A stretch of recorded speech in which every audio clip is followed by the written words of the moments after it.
শাহজাদপুর শহরটি কোলাহলে মেতে থাকা এক প্রাণোচ্ছল শহর হলেও এই শহরে অবস্থিত এক ছোট গ্রামে বহমান গুমোট এক নীরবতা, যেখানে নীরবতাও ওর দাস।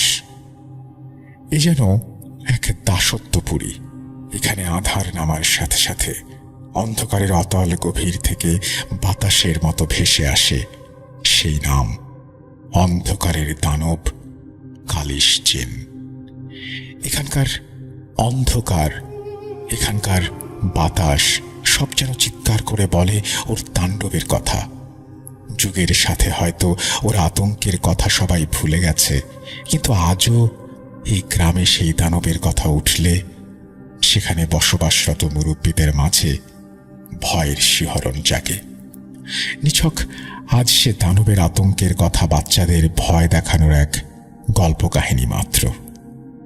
এই মাত্র ভাবাটাই ভুল। ভয় ভয় যে কখনোই একটু বা মাত্র হয় না। ভয় হয় এক অনাগত বাচ্চার মতো।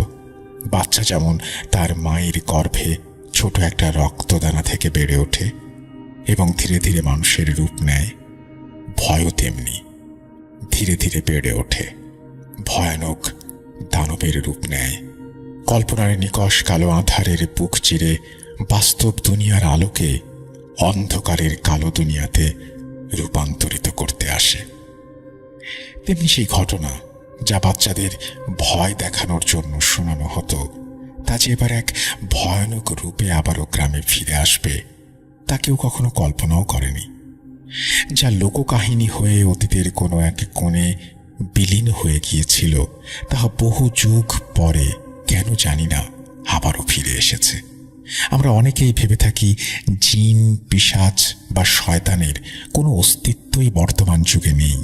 কিন্তু কেউ কি এটা জানি, যুগের যতই পরিবর্তন আসুক না কেন, এরা এদের অস্তিত্বের জানান প্রতি যুগেই দিয়ে থাকে। যখন সন্ধ্যার কালো ছায়া সূর্যের আলোকে গ্রাস করে, তখন নেমে আসে ঘন কালো রাত।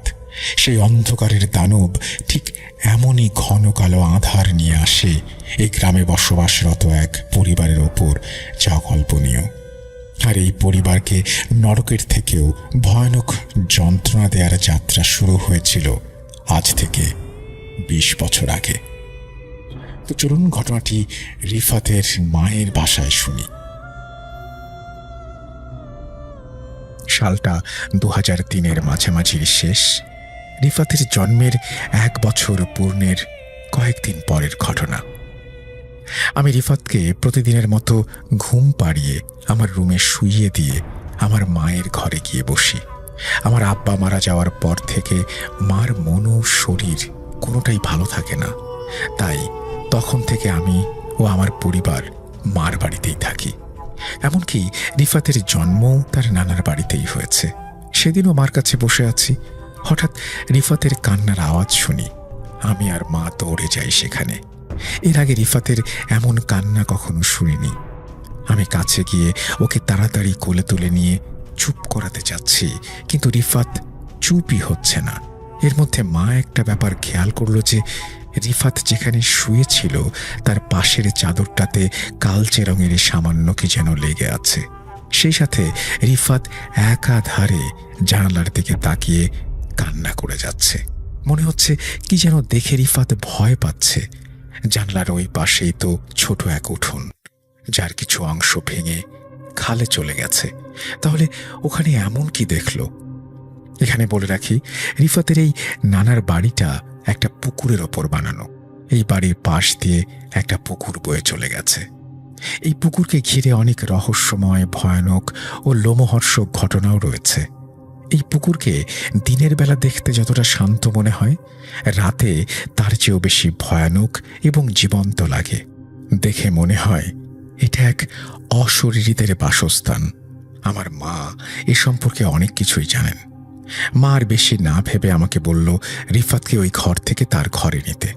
আমি ওকে নিয়ে আমার মার ঘরে যাই এবং ওখানে গিয়ে মায়ের কোলে ওকে দেই। ওকে কোলে নিয়ে কিছু দোয়া পড়ে ওর গা বন্ধ করে দিল। এসব দেখে আমি জিজ্ঞাসা করলে মা বলে যে তার রিফাতের সাথে এমন করার কারণ। এদিকে রিফাতও শান্ত হয়ে গেল। এটা দেখে এটুকু বুঝলাম যে মার বলা কথা হয়তো ঠিক। রিফাত হয়তো আসলেও কোনো কিছু দেখে ভয় পেয়েছিল। মা তখন রিফাতের গা বন্ধ করে দিচ্ছিল এবং বাম কাঁধের কিছু অংশে লালচে কালো দাগ হয়েছিল, আর ওখানে একটা ত্রিভুজ আঁকা ছিল এবং ভেতরে একটা চোখের মতো জিনিসও ছিল, আবছা আবছা।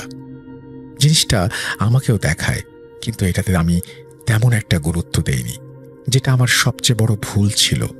আমরা ভাবতেও পারিনি যে রিফাত আসলে কি দেখেছিল এবং রিফাতের সাথে আগামীতে কি হতে চলেছে এবং রিফাতের ওপরে কার নজর পড়েছে।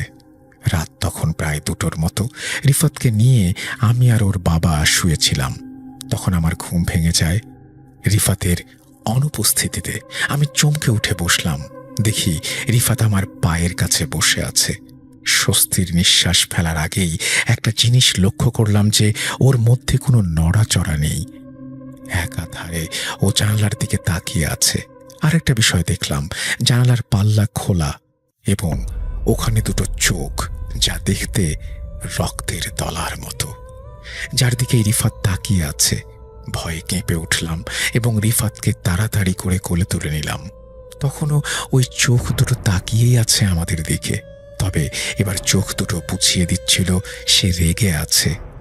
সাথে একটা ফুঁসফুঁস আওয়াজ। এই আওয়াজটা একটু খেয়াল করতেই মনে হলো আমার বুকে লেগে থাকা রিফাতের থেকে আসছে। আমি যেই না ওকে বুক থেকে সরাই, ওর মুখের দিকে তাকাই, তখন রিফাত বলে উঠল, তুই এমন কেন করলি? আমি তো খেলছি রিফাতের সাথে। মনে হচ্ছিল ওই অবয়বটা জানলার বাইরে দাঁড়িয়ে আছে এবং রিফাতের মাধ্যমে আমাকে হুমকি দিচ্ছে। এমন কথা 1 বছরের বাচ্চার মুখ থেকে শুনে আর জানালাতে ওই চোখ 2টো দেখে আমি ভয়ে চিৎকার দিয়ে উঠলাম। ভাবুন তো, অন্ধকার ঘরে আপনি শুয়ে আছেন, মাঝরাতে আপনার ঘুম ভেঙেছে, আপনি দেখলেন আপনার ঘরের জানালা খোলা এবং সেখানে শুধু অন্ধকার। সেই অন্ধকারে 2টো রক্তচক্ষু জল করছে এবং 1 বছরের বাচ্চা যে ঠিকমতো বসতেও পারে না, সে আপনাকে হুমকি দিচ্ছে। আমার চিৎকারে ওর বাবা উঠে পড়ল, আমাকে বলতে লাগলো কি হয়েছে। আমি যেই না জানালার দিকে হাত তুলে দেখাতে গেলাম যে ওখানে কেউ আছে, তখন অবাক হয়ে তাকিয়ে থাকলাম।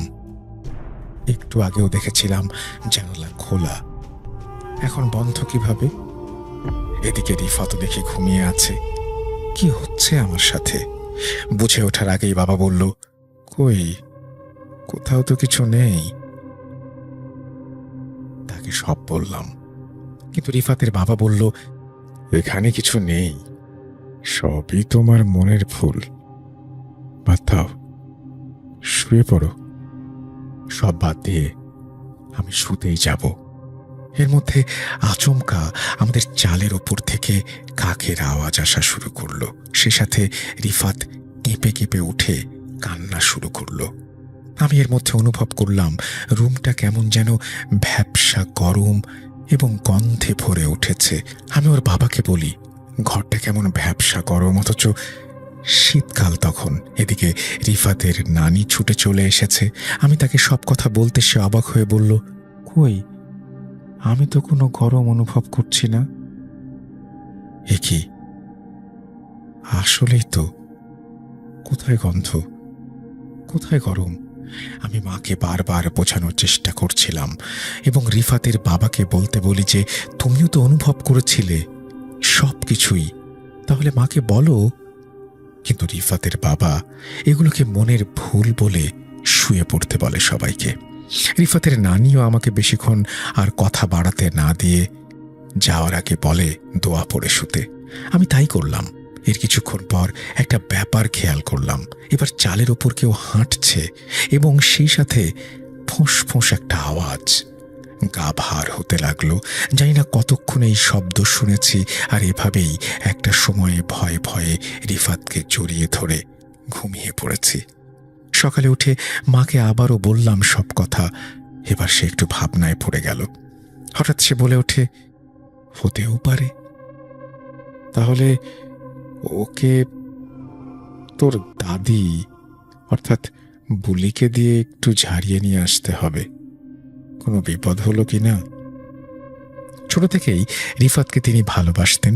তিনি অল্প বিস্তর ঝাড়ফুঁক জানতেন, কারণ তার সাথে জিন আছে।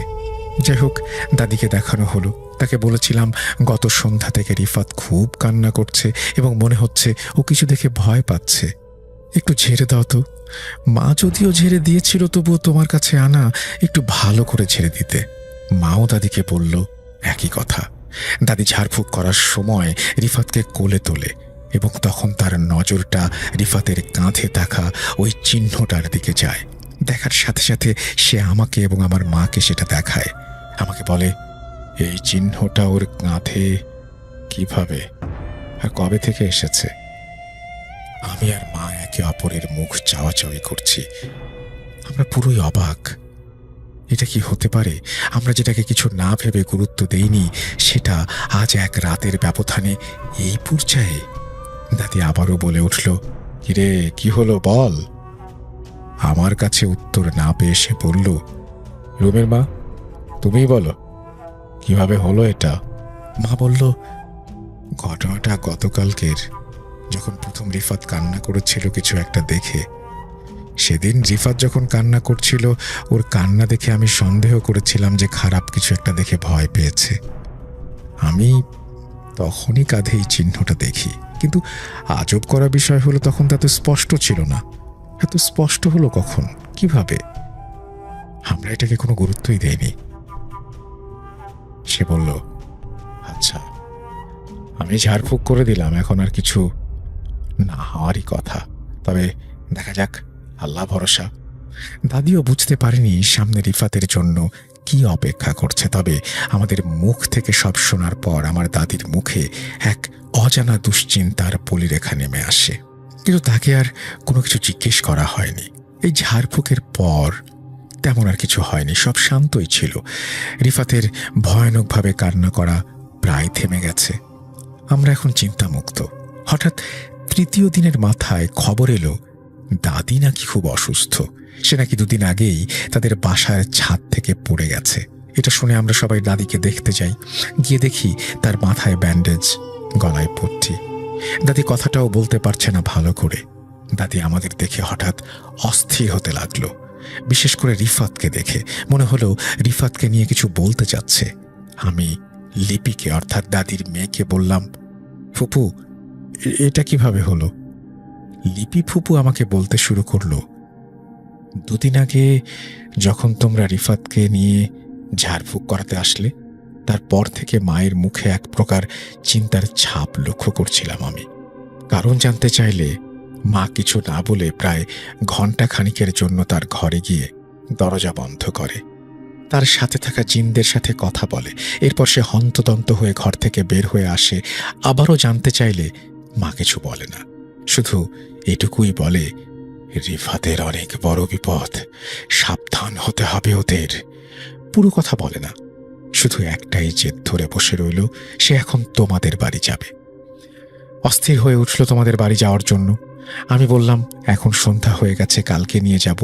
কথা শেষ করে আমি মায়ের জন্য অজুর পানি আনতে গেছি, কারণ ততক্ষণে মাগরিবের আজান হয়ে গেছে।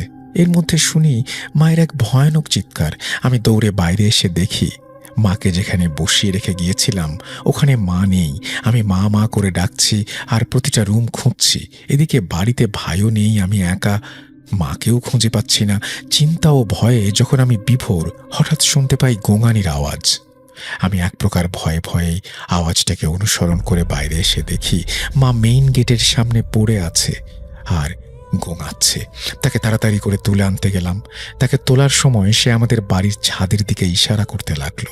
তার ইশারাকে অনুসরণ করতেই আমার মনে হলো আমি এক প্রকার কালো ধোঁয়ার মতো কোনো বাচ্চার অবয়বকে দৌড়ে ছাদের ওপাশে চলে যেতে দেখলাম।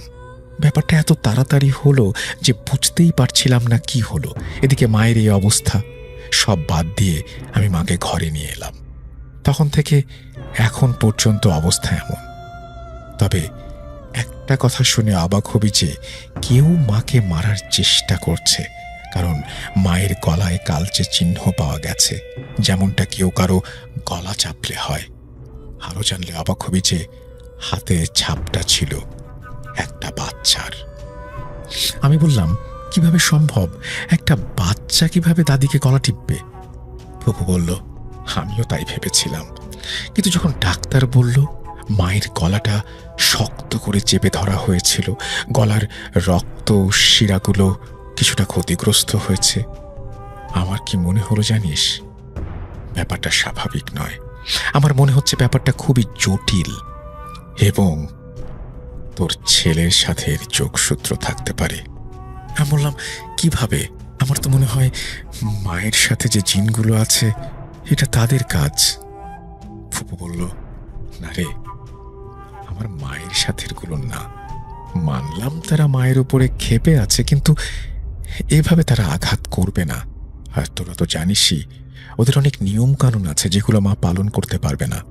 আর সে কারণেই তাকে কবিরাজির ক্ষমতা দেয়া হয়নি। তবুও তারা সাথে থাকায় মা ছোটখাটো ঝাড়ফুঁক করে আর ছোট বড় বিপদের আভাসও পায়। আর এবার যে ইঙ্গিত পেয়েছে, আমার মনে হয় বিপদটা ছোটখাটো নয়।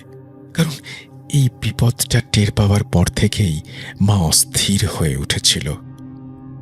আমার মনে হয় কেউ তো আছে যে বাধা দিচ্ছে তোদের সাহায্য করতে। কেউ চাইছে মা সাহায্য না করুক। নিজেদের খেয়াল রাখ আর ভালো কবিরাজ দেখা। আমার মনে হয় না এটা স্বাভাবিক কিছু।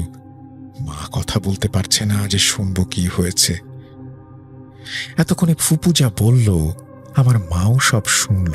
তারপর মা ফুপুকে বলল, তুই যা আশঙ্কা করছিস তা যদি সত্যি হয় তাহলে কিছু একটা কর, ভালো একটা কবিরাজের সন্ধান দে। ফুপু বলল, সেভাবে তো কাউকে চিনি না, তবে গ্রামের একজন আছে, তার পরিবার নাই, কবিরাজি করে সে, তার দ্বারা অনেকেই উপকার পেয়েছে। আচ্ছা দেখি, আমি খোঁজ নিয়ে জানাবো। এরপর আমরা বাড়ি চলে আসি। রিফাত সারাদিন ভালোই ছিল। ওকে বিকেলের দিকে ঘুম পাড়িয়ে আমি কাজ করছিলাম। হঠাৎ সন্ধ্যা নামার সাথে সাথে আমার কানে ভেসে এলো রিফাতের কান্নার আওয়াজ। মা বলল, যা দেখ, ঘুম থেকে উঠেছে তাই কান্না করছে, হয়তো নিয়ে আয় ওকে আমার কাছে।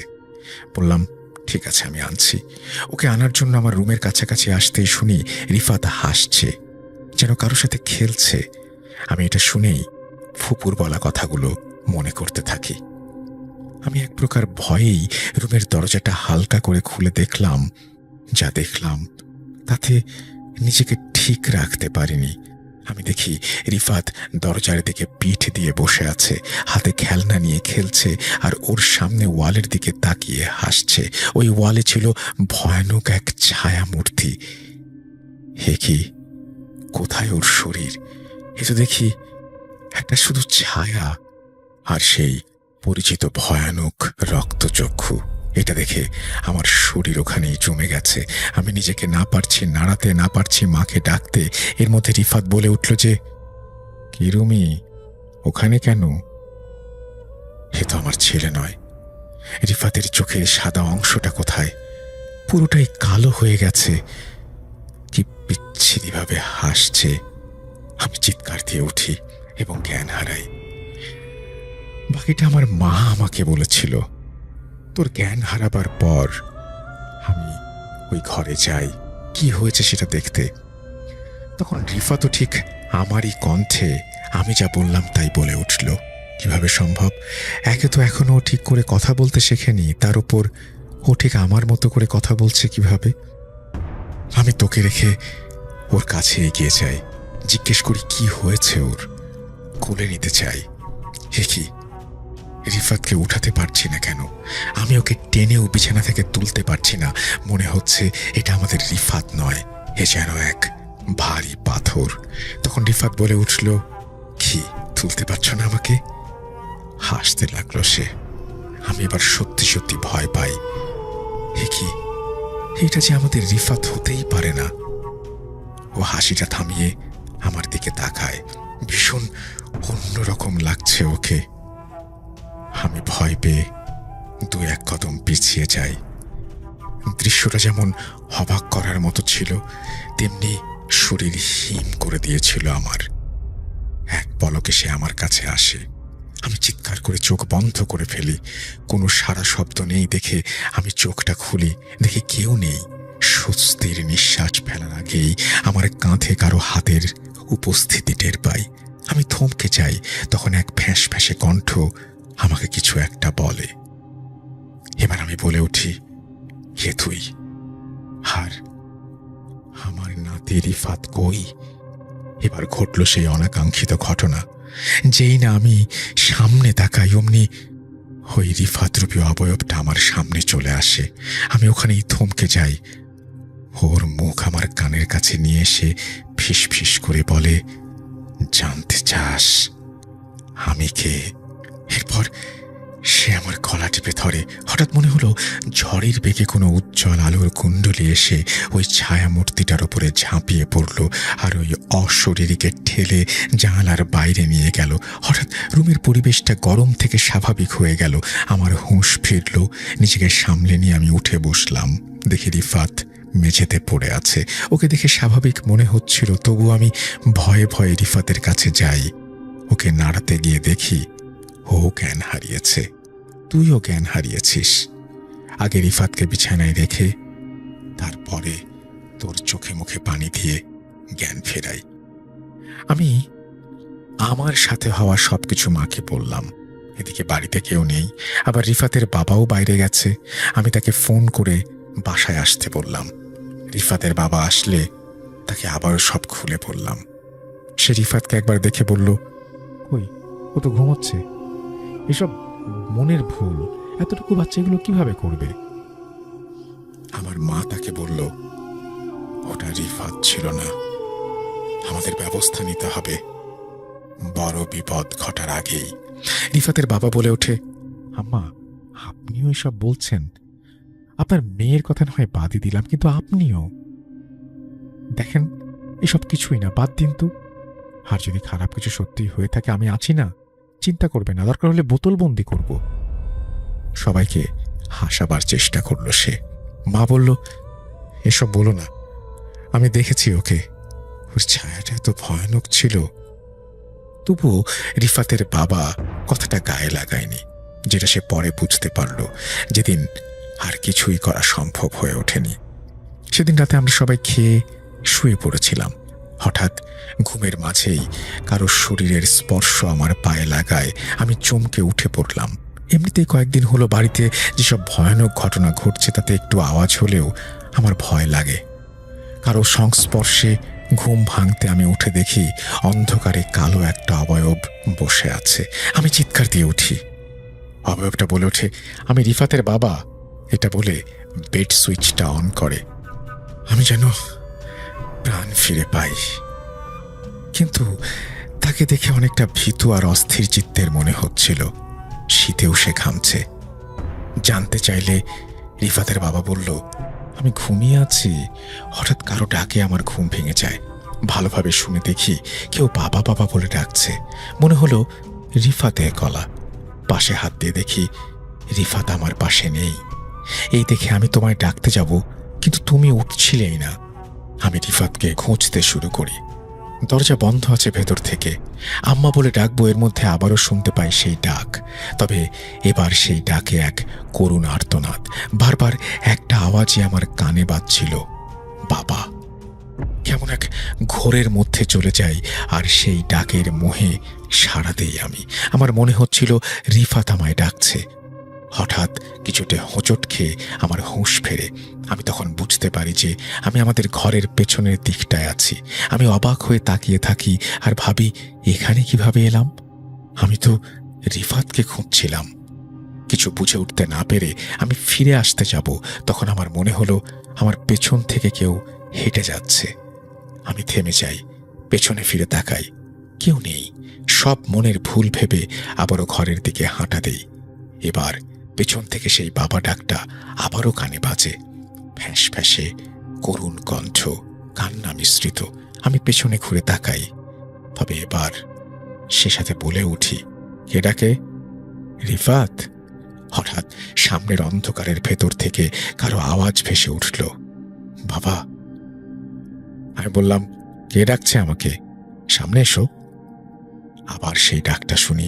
এবার ভালো করে খেয়াল করে বুঝতে পারলাম ডাকটা অন্ধকারে থাকা ওই আম গাছটার ভেতর থেকে আসছে। আমি বলি, কে কে ওখানে? এটা বলতেই লক্ষ্য করলাম আম গাছটার পেছন থেকে ছোট একটা হাত বের হলো। দেখে মনে হচ্ছিল কোনো বাচ্চার হাত ওটা, কিন্তু অন্ধকার হওয়ায় ঠিক বুঝে উঠতে পারছিলাম না কি করব। এরপর আমি আবারও বলি, কে ওখানে? দেখি কেউ মাথা বের করলো। আমাকে দেখে বাচ্চাটা হাসছে। আমি এক প্রকার ভয়ে ভয়ে বললাম, কে তুমি? ওখানে কি করছো? এটা বলতে এই বাচ্চাটা বলল, বাবা, কাছে এসো। আমি বললাম, তুমি এসো আমার কাছে। এটা বলতেই বাচ্চা অবয়বটা বেরিয়ে এলো গাছের আড়াল থেকে। তখন বুঝতে পারলাম সে আমার ছেলে রিফাত।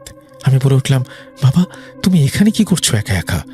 আমি ভুলেই গেছি যে আমার ছেলে তো কথাই শেখেনি, হাঁটা তো দূরের কথা। সেখানে এই বাচ্চাটা বড় মানুষের মতো আচরণ করছে। বাচ্চারূপী অবয়বটা আমার সাথে কথা বলে উঠল, আসো বাবা, আসো আমার কাছে। আমি আবারও কোন মোহে ওর কাছে ছুটে যাচ্ছিলাম। হঠাৎ আমার গায়ে একটা ঠান্ডা দমকা হাওয়া লাগলো, আর তারপরে আমার হুঁশ ফিরল। আমি দেখি আমি আম গাছটার একদম কাছে দাঁড়িয়ে আছি, কিন্তু সেখানে তো কেউ নেই। এর মধ্যে শুনতে পাই ধস্তাধস্তির আওয়াজ। ভালো করে লক্ষ্য করে বুঝতে পারি আওয়াজটা আসছে পুকুর থেকে। এবার পুকুর পাড়ের দিকে ভালো করে তাকালে আমি দেখতে পাই সেই বাচ্চা অবয়বটা অদৃশ্য কারো সাথে ধস্তাধস্তি করছে। আমি ভয় পেয়ে যাই। আরো ভয় পাই এটা দেখে যে বাচ্চা অবয়বটা ধস্তাধস্তি করছে সে একদম আমার ছেলের মতো নয়, এ তো এক দানব। আমি এসব দেখে পালাতে চাইছি, কিন্তু কেন জানি না আমার পা নড়ছেই না। এর মধ্যে দেখি অবয়বটা পানিতে ঝাঁপিয়ে পড়ল। হঠাৎ পুরো পরিবেশটা হালকা ও শান্ত হয়ে গেল। আমি নিজেকে হালকা মনে করতে লাগলাম। দেখি নিজেকে নড়াতে পারছি না।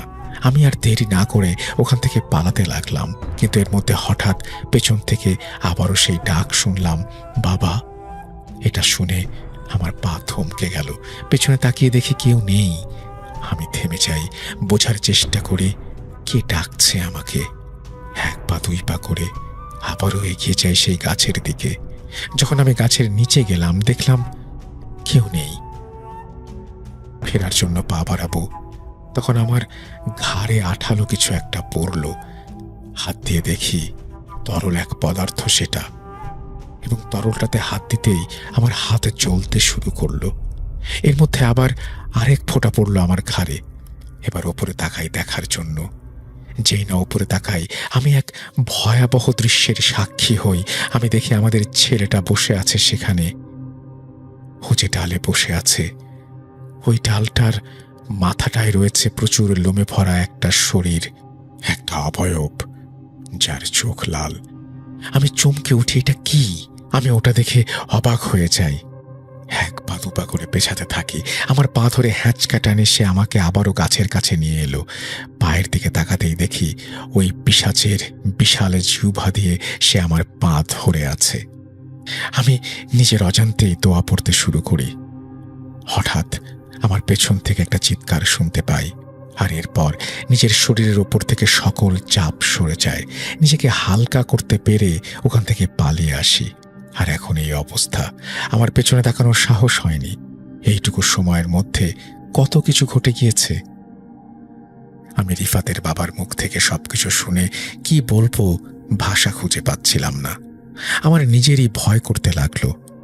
এইটুকু সময়ের মধ্যে এত কিছু ঘটে গেল। এই সমস্ত ভাবছি, এর মধ্যে রিফাতের বাবার আর্তনাদ শুনতে পাই। দেখি সে পা ধরে বসে আছে। আমি তার পাটা দেখতে গেলে দেখি তার পায়ের যে অংশটা পিশাচ ধরেছিল সেটা কালচে হয়ে গেছে। আমি আয়াতুল কুরসি সহ আরো কিছু দোয়া পড়ে আমাদের তিনজনের গা বন্ধ করে নিলাম।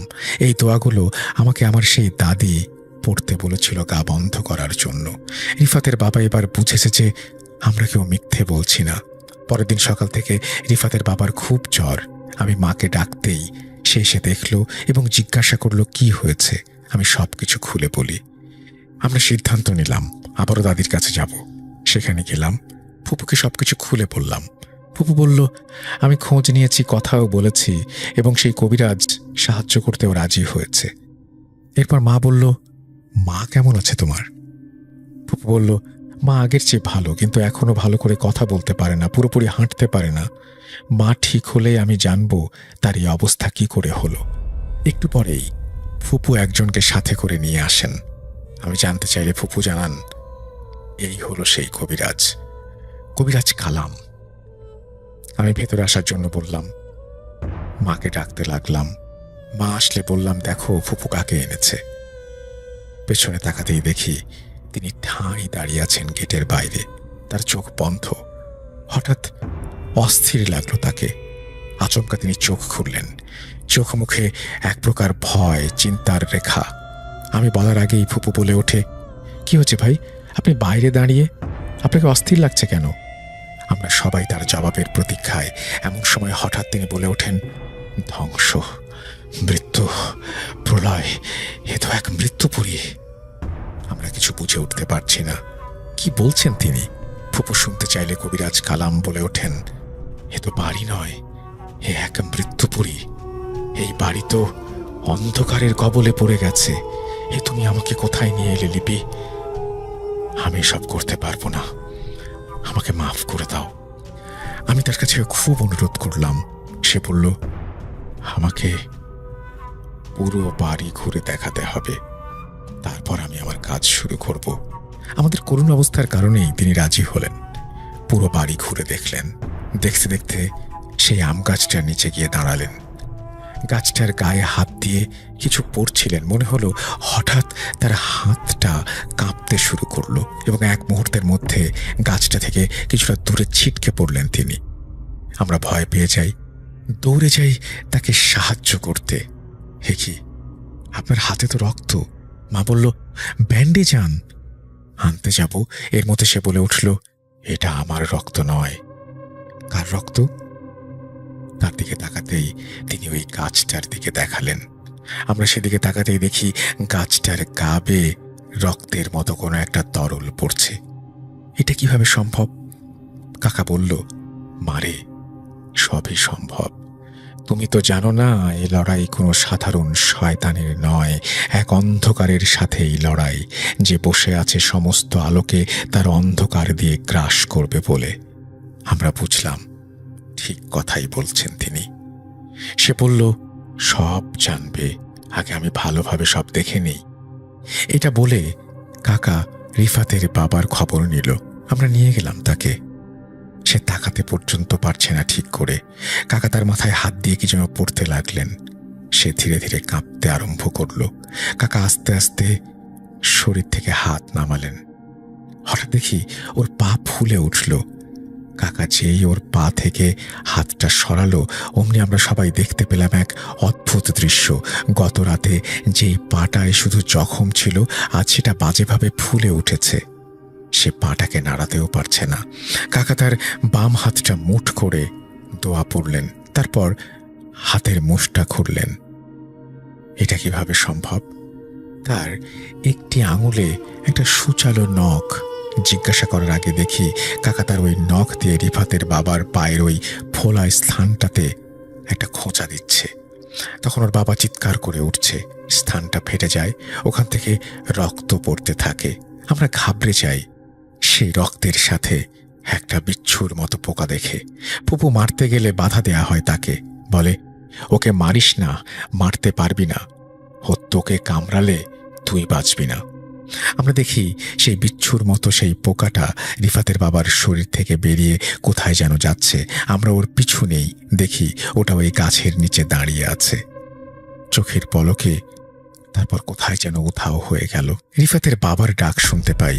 আমরা তার কাছে যাই, অবাক হই।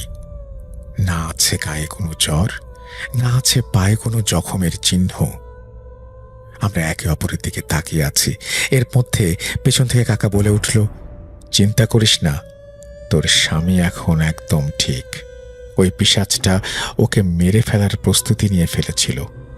ভেতর থেকে সব খেয়ে ফেলতে চেয়েছিল, কিন্তু আল্লাহর রহমতে এখন সব ঠিকঠাক। তোর স্বামী ওই শয়তানটাকে বোতলবন্দি করতে চেয়েছিল। আসলে তোর স্বামী এটা হয়তো মজার ছলেই বলেছিল, কিন্তু শয়তানটার সেটা ভালো লাগেনি। ফুপু বলল, আচ্ছা ভাই, এত কিছু বললেন, এই কথাটাও বলুন, ও আসলে কে, আর হঠাৎ ওর আগমনের কারণটাই বা কি? কাকা বলল, বোন, ও কি কেন এসেছে সবই জানবি, আমি সব বলবো। তুই কি জানিস এর পেছনে কে আছে? তাহলে শোন, তোর মায়ের এই অবস্থার পেছনে, এটা বলতে এই পেছন থেকে একটা আওয়াজ আসে, ওই অন্ধকারের সম্রাট পিশাচের হাত আছে এখানে। আমরা আচমকা এমন ভাবে আওয়াজ শুনে পেছনে তাকাই, দেখি ফুপুর মা দাঁড়িয়ে আছে। ফুপু বলল, মা, তুমি এখানে ঠিক হলে কিভাবে?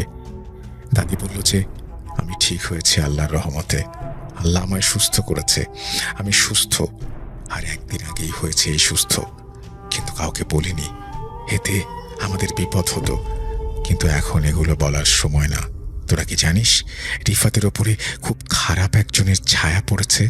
আমি বললাম, ঠিক বলেছ তুমি দাদি, আমি দেখেছি, শুধু আমি না, আমরা সবাই দেখেছি। দাদি বলল, আমি জানি, আমিও দেখেছি। আমার এই অবস্থার পেছনে তো ওই ছিল। সেদিন যখন তোরা রিফাতকে নিয়ে চলে আসলি, তারপর আমি অনেক চিন্তিত হয়ে পড়ি। কেন যেন মনে হচ্ছিল কোনো একটা ঝামেলা হয়েছে, কোনো একটা কিছুর নজর পড়েছে। এর মধ্যে আমি দেখি আমার সাথে থাকা তেনারা এসেছেন। রুমে যাই, তাদের সাথে কথা বলি। তারা বলে, ওই বাচ্চাটা তোর নাতি না? আমি বললাম, জি। কিন্তু বলতেই তারা বলে ওঠেন, এখানে কালো জাদুর দুনিয়ার বাদশার প্রিয় এক গোলামের অস্তিত্ব অনুভব করতে পারছি। তোর নাতির তো অনেক বড় বিপদ সামনে। আমি বললাম, কি বলছেন আপনারা, কি বিপদ? তখন তারা বলতে শুরু করলেন, এটা অনেক প্রাচীন এক অশরীরী, যার সম্পর্কে আমরাও জানি না ভালো করে। তবে বর্তমানে তোর নাতিকে দেখে এইটুকু আঁচ করতে পেরেছি যে এটা কোনো সাধারণ পিশাচ নয়, এ এক ভয়ঙ্কর ইফরিত জাতের এক পিশাচ। তুমি তো জানো ইফরিতরা কেমন হয়, সাবধান করো ওদের। আমি এটা শুনেই তোদের বাড়ি যাবার জন্য ভাবারাই। হঠাৎ আমি থমকে যাই। আমি ভুলে গিয়েছিলাম আমার গা বন্ধ করতে হবে। সেদিন যদি গা বন্ধ করতাম, তাহলে হয়তো তারা আমার কোনো ক্ষতি করতে পারত না। কিন্তু তারা আচমকাই আমার উপরে আক্রমণ করে বসে। ওরা বলে ওরা রিফাতকে নিয়ে যেতে এসেছে এবং এতে কেউ বাধা দিলে সেও বাঁচবে না। এটা বলতেই ও আমার গলা চেপে ধরে। আমি জমিন থেকে কিছুটা উঁচুতে উঠে পড়ি এবং তারপরে ছাদের কার্নিশ বরাবর আমাকে ঠেলে দেয়। আমি ছোটার আপ্রাণ চেষ্টা করতে লাগলাম, কিন্তু কোনো কিছুতেই কিছু হচ্ছিল না। হঠাৎ এক ঠান্ডা হাওয়া আসে, লড়াই শুরু হয় আমার জিনের সাথে। কিন্তু পেরে ওঠেনি সে। আমি ওর মৃত্যুর বদলা নেব, রিফাত আর ওর পরিবারকে বাঁচাবো। যখন শুনলাম কালাম এখানে এসেছে, আমি সাথে সাথে চলে এসেছি। কবিরাজ কাকা বলে উঠল, আপনি যা বলছেন তাতে তো মনে হচ্ছে এটা কোনো সাধারণ পিশাচ নয়। আমি চেষ্টা করেছি দেখার ওকে, আমার জিনদেরও পাঠিয়েছি, কোনো কিছু তথ্য পাইনি ওর বিষয়ে। ঠিক আছে, আজ সন্ধ্যায় আমি আসরে বসব, দেখি কিছু করতে পারি কিনা।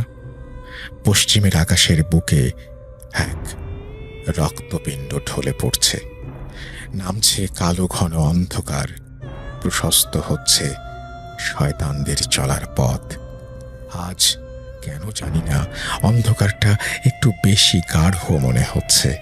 দেখতে দেখতে আলোর রশ্মি নিভে গিয়ে এক চরম কালো আঁধারের সাথে সন্ধ্যা ঘনিয়ে এলো। আজ ঘরে কোনো সন্ধ্যাবাতি নেই। অন্ধকারকে আমন্ত্রণ জানালো হলো, আজ নিশ্চয়ই কিছু হবে, ভয়ানক কিছু। কবিরাজ কাকা তার সর্বোচ্চ চেষ্টা করবেন বলেছেন। কবিরাজ কাকা আসলে দেখি তার হাতে একটা মোরগের বাচ্চা। মা জিজ্ঞেস করল, কোনো কথা বলছে না সে। একসময় দাদি বলে উঠল, ও কিছু দোয়া পড়ছে যা এই প্রক্রিয়াতে প্রয়োজন হয়। তো আমরা দাদিকে বললাম, মোরগটা দিয়ে কি হবে? দাদি বলল, আমিও জানি না। তোদের এখান থেকে আমার বাসায় যাওয়ার পর সে এক রুমে গিয়ে দরজা বন্ধ করে বসল। বের হলো কিছুক্ষণ আগে। মাঝে একবার বের হয়েছিল আমার জিনদের সাহায্যের জন্য। এবার কাকা সেই আম গাছের কাছে আসলো এবং গাছটার চারপাশে একটা গোল বৃত্ত আঁকলো। সেই বৃত্তের ওপরে কিছু প্রদীপ সাজিয়ে দিল। আর ওই গাছটার থেকে কিছু দূরে আরো 3টে গোল বৃত্ত আঁকলো। একটাতে সে নিজে বসলো, একটাতে আমার ছেলেকে, আর একটাতে আমাদের সবাইকে। কাকা বলল, যাই হোক না কেন এই বৃত্ত থেকে বের হওয়া যাবে না। তারপর তার কবিরাজি বিদ্যার প্রথম ধাপ শুরু হলো। সেই পিশাচকে ডাকার প্রক্রিয়া শুরু হলো। তখন আধা ঘন্টা যায়, 1 ঘন্টা যায়, কিছুই হয় না। এমন করতে করতে প্রায় 3 ঘন্টার মতো অতিবাহিত হয়ে গেছে। না ওই পিশাচের উপস্থিতি অনুভব করছি আমরা, না রিফাতের মধ্যে কোনো পরিবর্তন লক্ষ্য করা যাচ্ছে। এদিকে কাকা শীতেও ঘেমে নিয়ে একাকার। এরপর কাকা শুরু করলো তার জানা সেই রিচুয়াল। সে তার জানা শক্তিশালী দোয়া দুরুদ পড়তে লাগলো। সবকিছু শেষে কাকার আনা সেই মোরগের বাচ্চাটাকে জবাই করা হলো ওই আম গাছটার নিচে বৃত্তের ভেতরে, এবং ওখানেই মোরগটাকে ফেলে রাখা হলো। এসব কাজ যখন কাকা করছিল তখন কাকা আরো কি সব যেন পড়ছিল। তাকে দেখে মনে হচ্ছিল সে নিজের মধ্যে নেই, শরীরটা তার ভেতরে অন্য কোনো শক্তি। ওই গাছের চারপাশে থাকা প্রদীপ একসাথে হঠাৎ জ্বলে উঠল। তখন হঠাৎ যেন আমাদের চারপাশটা বন্ধ ঘরের মতো গুমোট হয়ে গেল। সবাই আমরা বিস্মিত চোখে তাকিয়ে রইলাম। তখন প্রথমবারের মতো কাকা বলে উঠল, অবাক হচ্ছ সবাই? আমি মনে মনে ধারণা করেছিলাম যা তাই, এই শয়তানটা রিফাতের মধ্যে এতক্ষণ ছিল। আমার এই প্রক্রিয়া করাতে ও বেরিয়ে আসতে বাধ্য হয়েছে। এবার সে আমাকে তার শক্তি দেখাবে। হঠাৎ আমরা একটা আওয়াজ শুনি, মিশ্রিত কণ্ঠস্বর। সে বলল, দেখবি আমাকে? একটা দমকা হাওয়া ধাপ করে কাকার পেছন দিয়ে চলে গেল। কাকা সহ আমরাও পেছনে তাকালাম, কেউ নেই। এ কি, রিফাত কই? কাকা, রিফাত কই? আমরা সবাই ভয় পেয়ে যাই। আমি তো কেঁদে উঠি। আমার ছেলেকে নিয়ে গেল ওই পিশাচটা। এটা বলে আমি বৃত্তের বাইরে বের হতে যাব, তখনই কাকা চিৎকার দিয়ে বলে উঠলেন, না, বৃত্তের বাইরে পা দিও না, ক্ষতি হয়ে যাবে। পিশাচ এটাই চায়, তোমাদের বৃত্তের বাইরে বের করতে। একজন, যে কোনো একজন তোমাদের বৃত্তের ভেতর থেকে বের হলে 2 বৃত্তের শক্তি নষ্ট হয়ে যাবে। তখন পিশাচটা আমাদের কাউকে ছাড়বে না। শয়তানটা মোরগটাকে নিয়ে গেছে, কিন্তু গেল কোথায়? হঠাৎ গাছের ওপর থেকে আওয়াজ আসলো।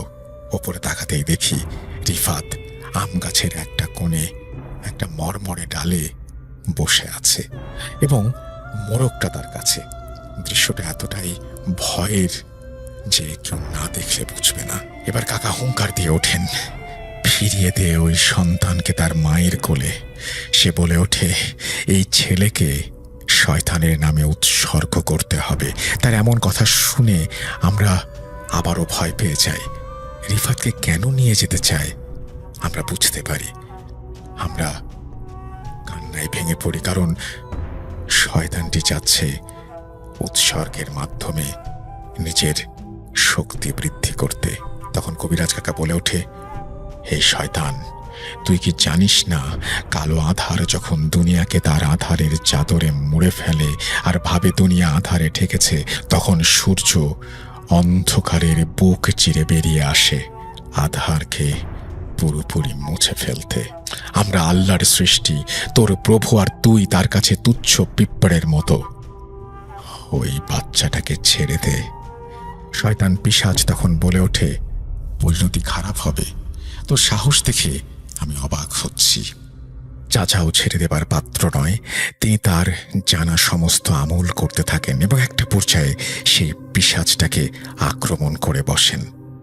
আস্তে আস্তে পিশাচটা রিফাতের রূপে ফিরে আসে। আমি রিফাতের কাছে যেতে চাই, কিন্তু কবিরাজ কাকা বলেন কেউ ওখান থেকে বের হবে না, এটা ওর চাল। তখন রিফাত রূপের পিশাচটা বলে, ছাড় আমার গলা, কষ্ট হচ্ছে। জানিস তো, আমি যদি মরে যাই তাহলে এই বাচ্চাটাও বাঁচবে না। আমি এটা শুনে বলি, না না, আমার ছেলের কিছু হতে পারে না। সবাইকে ধাক্কা দিয়ে আমি বৃত্ত থেকে বেরিয়ে যাই। কাকা বলে ওঠে, এ তুমি কি করলে? তখনই হাসির আওয়াজ ওঠে। কাকা তার ঘাড় ঘুরিয়ে দেখে পিশাচ তার ভয়ানক রূপে, মুখে সেই পৈশাচিক হাসি। এবার ওর মুখে কষ্ট নয়, যেন বিজয়ের হাসি। এক ঝটকায় কবিরাজের হাত ওর গলা থেকে সরিয়ে সে কাকার বৃত্তের ভেতরে প্রবেশ করে। সাথে সাথে দুটো বৃত্তই জ্বলে অদৃশ্য হয়ে যায়। অট্ট হাসিতে ফেটে পড়ে পিশাচ। কাকা গিয়ে সেই আম গাছটার সাথে বাড়ি খেয়ে নিচে পড়ে যায়। সাথে সাথে তার কপাল ফেটে যায় আর সেখান থেকে রক্ত ঝরতে থাকে। আমরা চিৎকার করে বলে উঠি, কাকা! তার কাছে দৌড়ে যাই, তাকে তুলে ধরতে যাব। আচমকা একটা দমকা হাওয়া আমাদের ঠেলে ফেলে দেয় এবং কবিরাজ কাকাকে এক টানে তার পায়ের কাছে নিয়ে এসে ফেলে, যেখানে পিশাচটা দাঁড়িয়ে। শয়তানটা যখন কাকাকে প্রবলভাবে আক্রমণ করবে, শেষ করে দেবে, তখন কাকা তার সাথে থাকা জমজমের পানি ওর মুখে ছিটিয়ে দেয়। শয়তানটা চিৎকার করতে থাকে। শয়তানটা হঠাৎ কাকাকে ছেড়ে দিয়ে কোথায় যেন অদৃশ্য হয়ে যায়। আমি রিফাতের কাছে গিয়ে ওকে কোলে তুলে নেই এবং ওকে জড়িয়ে ধরি। দেখি ও একদম নিস্তেজ হয়ে গেছে, আর লক্ষ্য করলাম ওর গলায় একটা তসবি রয়েছে। কবিরাজ কাকার কষ্ট ভরা আর্তনাদ শুনে রিফাতকে নিয়ে কাকার কাছে গিয়ে বসি। দেখি কাকার হৃৎপিণ্ডটা যেন বেরিয়ে আসতে চাইছে। মা বলল, ভাইকে ডাক্তারের কাছে নিতে হবে, চলো। রিফাতের বাবা তাকে তুলে নিয়ে গেলে সে বলল, আমার হাতে আর বেশি সময় নেই, আমি মনে হয় বাঁচব না। আমার কথা মন দিয়ে শোনো, রেশমা সহ সবাই শোনো। রিফাতের একাই জ্ঞান ফিরবে, কিন্তু চিন্তা হলো পিশাচকে নিয়ে। আমি ওই পিশাচটাকে আপাতত রিফাতের কাছ থেকে দূরে সরাতে পেরেছি, কিন্তু তোমাদের হাতে বেশি সময় নেই। কাকা যখন কথা বলছিল তার খুব কষ্ট হচ্ছিল। গলার যে তসবিটা দেখছো আমার, সেটা দিয়েই তোমাদেরকে ওই শয়তানটার কাছ থেকে ৭২ ঘন্টার জন্য সুরক্ষিত রেখেছি। আর এই তাবিজটা পরবর্তীতে তোমাদের কাজে আসবে। শোনো, তোমরা রিফাতকে নিয়ে আলহাজ কবির হুজুরের কাছে যাবে।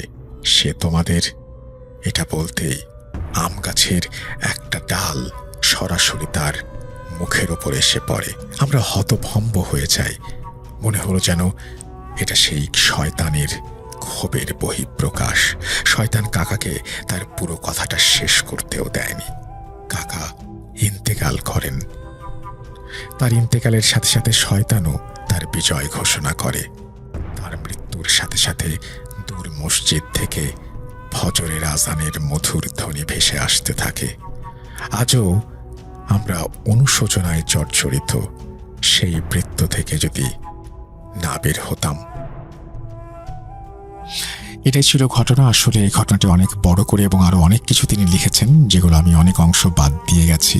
এবং অনেক অংশ বাদ দেওয়ার কারণ আমি জানি না যে আপনাদের বুঝতে কোনো অসুবিধা হয়েছে কিনা কিন্তু অনেক ধরনের কথা ছিল শয়তানের সাথে কবিরাজের, যেগুলো আমি বাদ দিয়ে গেছি। অনেক ধরনের বর্ণনা ছিল, যে বর্ণনাগুলো আমার কাছে মানে সবসময় মনে হচ্ছে যে এগুলো বাদ দিলেও কোনো অসুবিধা নেই, সেজন্য আমি বাদ দিয়েছি। বরং ঘটনাকে আরেকটু চেষ্টা করেছি আপনাদের সামনে মানে কি বলবো, যে একটু প্রিসাইজলি উপস্থাপন করার। যদি কোনো ভুল করে থাকে আমি ক্ষমা সুন্দর দৃষ্টিতে দেখবেন। আর আপনি যে ঘটনাটি পাঠিয়েছেন, আমি বলবো যে এই ঘটনাটি হয়তো আরও একটু সংক্ষিপ্ত করেও লেখা সম্ভব ছিল। যদি সেটা সম্ভব হয়, পরবর্তী ঘটনাগুলো সেভাবেই পাঠাবেন বলে আমি আশা করব। কারণ আপনি বুঝতেই পারছেন যে আমি অনেক অংশ বাদ দিয়ে পড়তে হয়েছে, তারপরেও ঘটনাটি যথেষ্ট লম্বা। আর যে ঘটনাটি শুনলেন সেই ঘটনাটি উনি তো বলেছেনই যে এই ঘটনাটির উৎস কোথা থেকে, এবং অনেক দিন ধরে থেকে আমাদেরকে শোনেন। এবং এই ঘটনাটি তিনি রিফাতের মা তার কাছ থেকে শুনেছেন, এবং 2003 সালের মাঝামাঝি ঘটা এই ঘটনা। উনি জায়গার নাম উল্লেখ করেছেন, সুতরাং আমি জানি না সত্য মিথ্যা এই ব্যাপারটা পুরোপুরি অনেকেই আপনারা প্রশ্ন করেন, কিন্তু আপনারা যখন দেখছেন যে এই জায়গাটির নামও উল্লেখ করা আছে, আপনারা কিন্তু চাইলে খোঁজ নিতে পারেন, এবং কি খোঁজ পেলেন সেটা আমাকে জানাতেও পারেন। আমরা চলে যাচ্ছি আমাদের পরবর্তী ঘটনায়। ধন্যবাদ আপনাকে যিনি ঘটনাটি পাঠিয়েছেন, এবং আশা করব যে আপনার কাছ থেকে পরবর্তীতেও আমরা আরো ঘটনা পাব। চলুন পরের ঘটনায় যাওয়া যাক।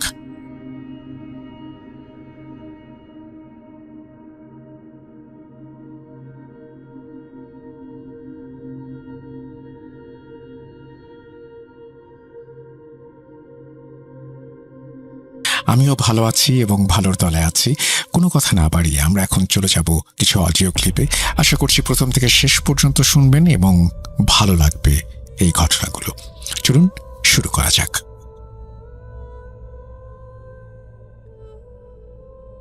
আসসালামু আলাইকুম প্রিয় রাসেল ভাই, জিজ্ঞেস করবো না কেমন আছেন, কারণ আমি জানি আপনি সবসময় ভালোর দলে। রাসেল ভাই, আমি কুমিল্লা জেলার হোমনা থানা থেকে বলছি।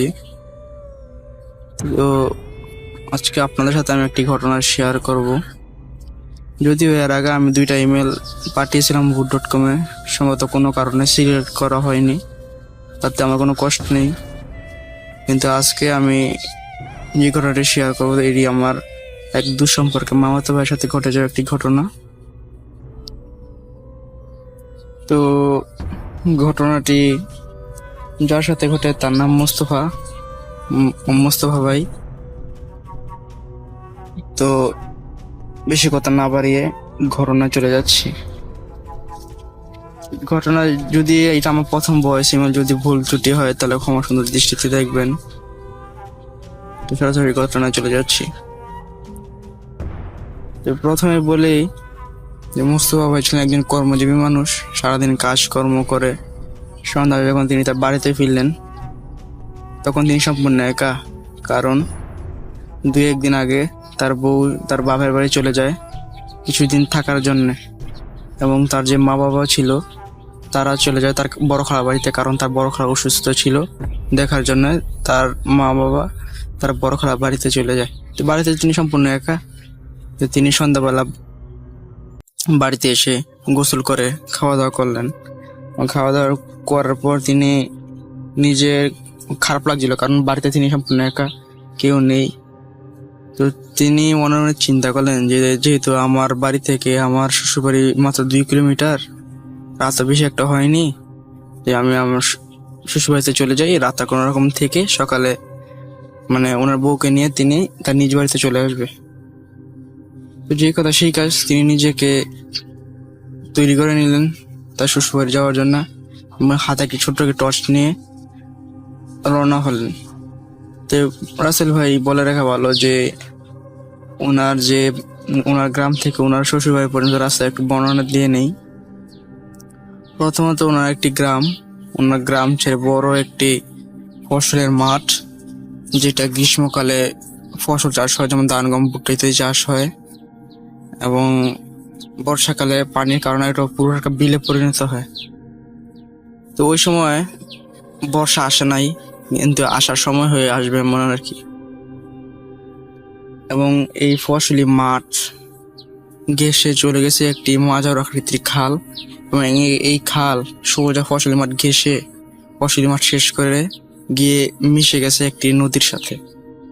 এবং ওই নদী থেকে কিছুটা দূরেই ওনার শ্বশুর বাড়ি। তো উনি মোস্তফা ভাই হাঁটতে হাঁটতে ওনার নিজ গ্রাম শেষ করে যখন ওই ফসলের মাঠে চলে আসলেন, এবং ক্ষেতের আইল ধরে ক্ষেতের যে সীমানা দিয়ে হাঁটতে হাঁটতে হাঁটতে হাঁটতে তিনি ওই খালের কিনার দিয়ে হাঁটতে এই ফসলি মাঠ শেষ করে, এই খাল শেষ করে, ওই যে বললাম যে একটি নদীর সাথে গিয়ে খালটা মিশে গেছে, ওই নদী কাছ দিয়ে হাঁটা শুরু করলেন। তো কিছুক্ষণ হাঁটার পর রাসেল ভাই তিনি লক্ষ্য করলেন যে ওই নদীতে তখন পানির পরিমাণটা একটু বেশি, এবং নদীতে অনেক কচুরিপানা একসাথে জমাট বেঁধে আছে, যেটাকে আমরা গ্রামের ভাষায় কচুরিপানা চন বলি। অনেক কচুরিপানা একসাথে জমা বেঁধে আছে। তো তিনি বেশি কিছু লক্ষ্য না দিয়ে হাঁটতে লাগলেন, এবং কিছুক্ষণ পর তিনি লক্ষ্য করলেন যে এই কচুরিপানা যে জমাট বেঁধে আছে এর ভিতর থেকে আসলে ভাই বাচ্চা যে লেজার লাইট নিয়ে খেলা করে, আমরা যে লেজার লাইট বলি, ওই রকম একটা লেজার লাইটের আলো ওনার চোখে মারছে। উনি চোখে মারার পর ফিরে তাকিয়ে দেখেন ওখানে কিছু নেই, যে আলোটা আসার মতো এখানে কিচ্ছু নেই। কিছু না বানাবে, যখন একটু সামনে গেলেন ঠিক সেম ওনার চোখে কেউ লাইট মারতেছে। তো উনি ছিলেন একজন রাগী মানুষ এবং সাহসী মানুষ। তো উনি রাগের মাথায় জমি থেকে ওনার পায়ের নিচ থেকে একটি মাটির টুকরো নিয়ে ঢিল ছোলেন ওই জায়গাটার দিকে যেখান থেকে ওনার চোখে আলো এসেছিল। তো ঢিল ছুড়ার পর উনি দেখতে পেলেন যে একটা কালো জমাট বাঁধা একটা কালো গোল একটা ফুটবলের মতো কালো একটা কি যেন, এটা এটা এক সময় বিড়ালের রূপ নিচ্ছে, এক সময় গরুর বাছুর, এক সময় তো বড় কুকুর। তো তিনি কিছুটা ভয় পেলেন। ভয় পাওয়ার পরেও তিনি মানে মনে মনে চিন্তা করলেন যে যদি আমি ভয় পাই তাহলে আমার জিনিসটা ক্ষতি করবে, কারণ উনি চিনতে পেরেছিলেন, কারণ তিনি একজন গ্রামের মানুষ, গ্রামে সচরাচর এইসব ঘটনা ঘটে এবং তিনি জানেন যে এইসব প্যারানর্মাল কোনো কিছু। তো তিনি মনে চিন্তা যে ভয় পেলে চলবে না, উল্টা সাহস দেখাতে হবে। তো উনি একজন সম্ভবত একজন সাহসী মানুষ ছিলেন উনি। তো উনি বলেন যে আমার সাথে ঠাট্টা মশকরা করিস না, যদি তোর সাহস থাকে তাহলে আমার সাথে লড়িয়ে দেখা। তো রাসেল ভাই এটা বলার সাথে সাথে জিনিসটা ওইখান থেকে উদা হয়ে যায় এবং সরাসরি ওনার 4 থেকে 5 হাত সামনে এসে দৃশ্যমান হয়। জিনিসটা দেখতে কিছুটা মানুষের আকৃতির, কালো, এসে একটা বিদঘুটে একটা হাসি দেয়। উনি মুখটা দেখতে পারেনি, কিন্তু হাসিটা অনেক ভয়ঙ্কর ছিল এবং দেখতে অনেক ভয়ঙ্কর ছিল। হাত পায়ের যে চামড়াগুলো ওইগুলো নাকি বৃদ্ধ মানুষের মতো মানে ফোটা হয়ে গেছে, মানে ঢিল হয়ে গেছে, এবং ওই জিনিসটা বিদঘুটে একটা হাসি দেয়। তো রাসেল ভাই ওই জিনিসটা মুস্তফা ভাইকে এসে সাথে হামলা করা শুরু করে, মানে ওনার গায়ে আঁচড়াতে থাকে এবং ওনারকে পানি নিতে টেনে নেওয়া যাওয়ার জন্য চেষ্টা করতে থাকে। তো মুস্তফা ভাই ছিলেন একজন শক্তিশালী মানুষ।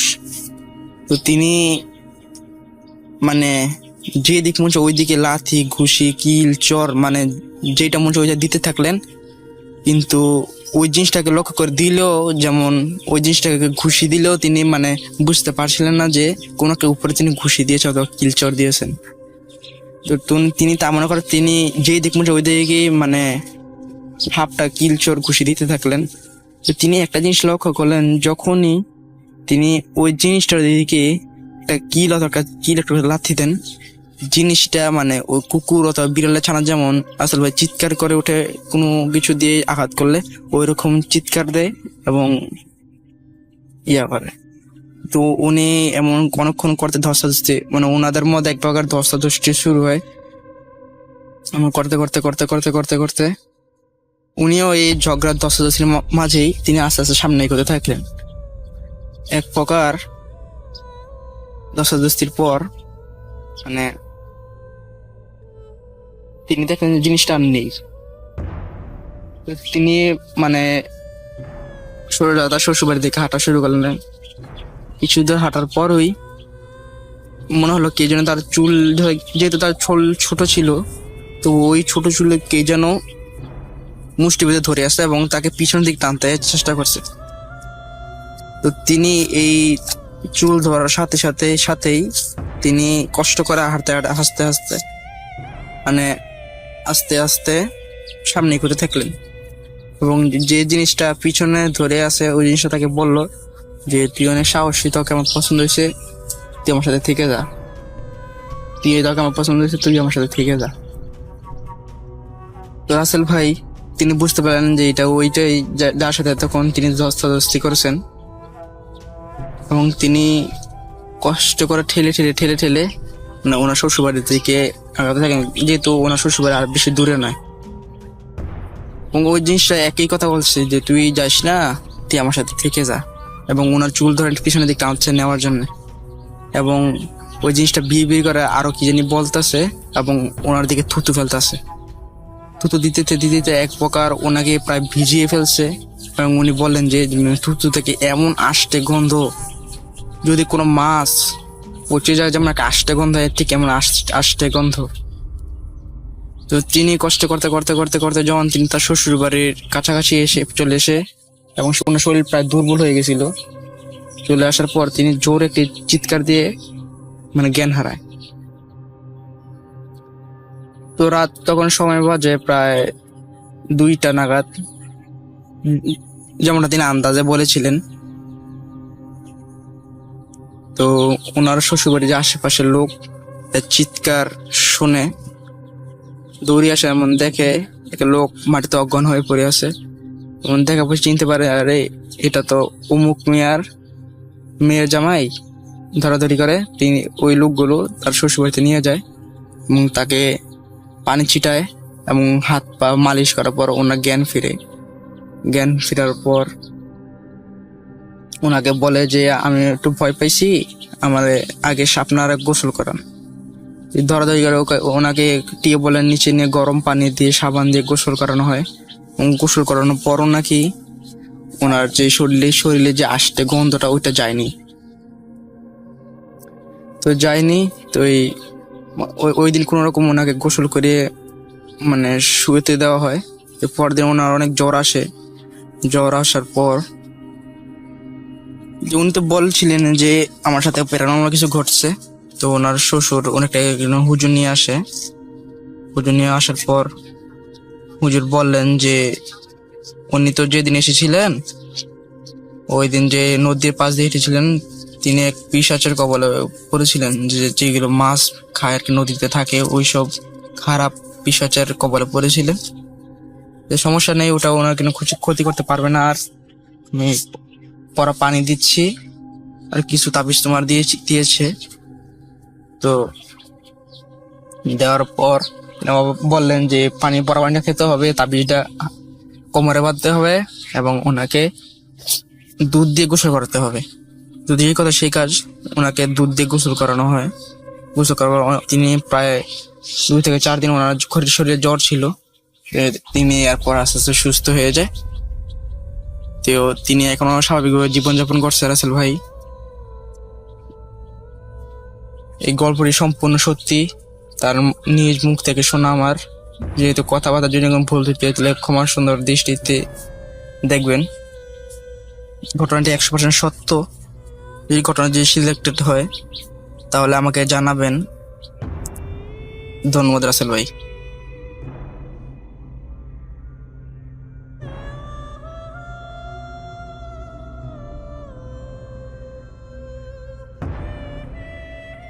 Spirit, be here with me.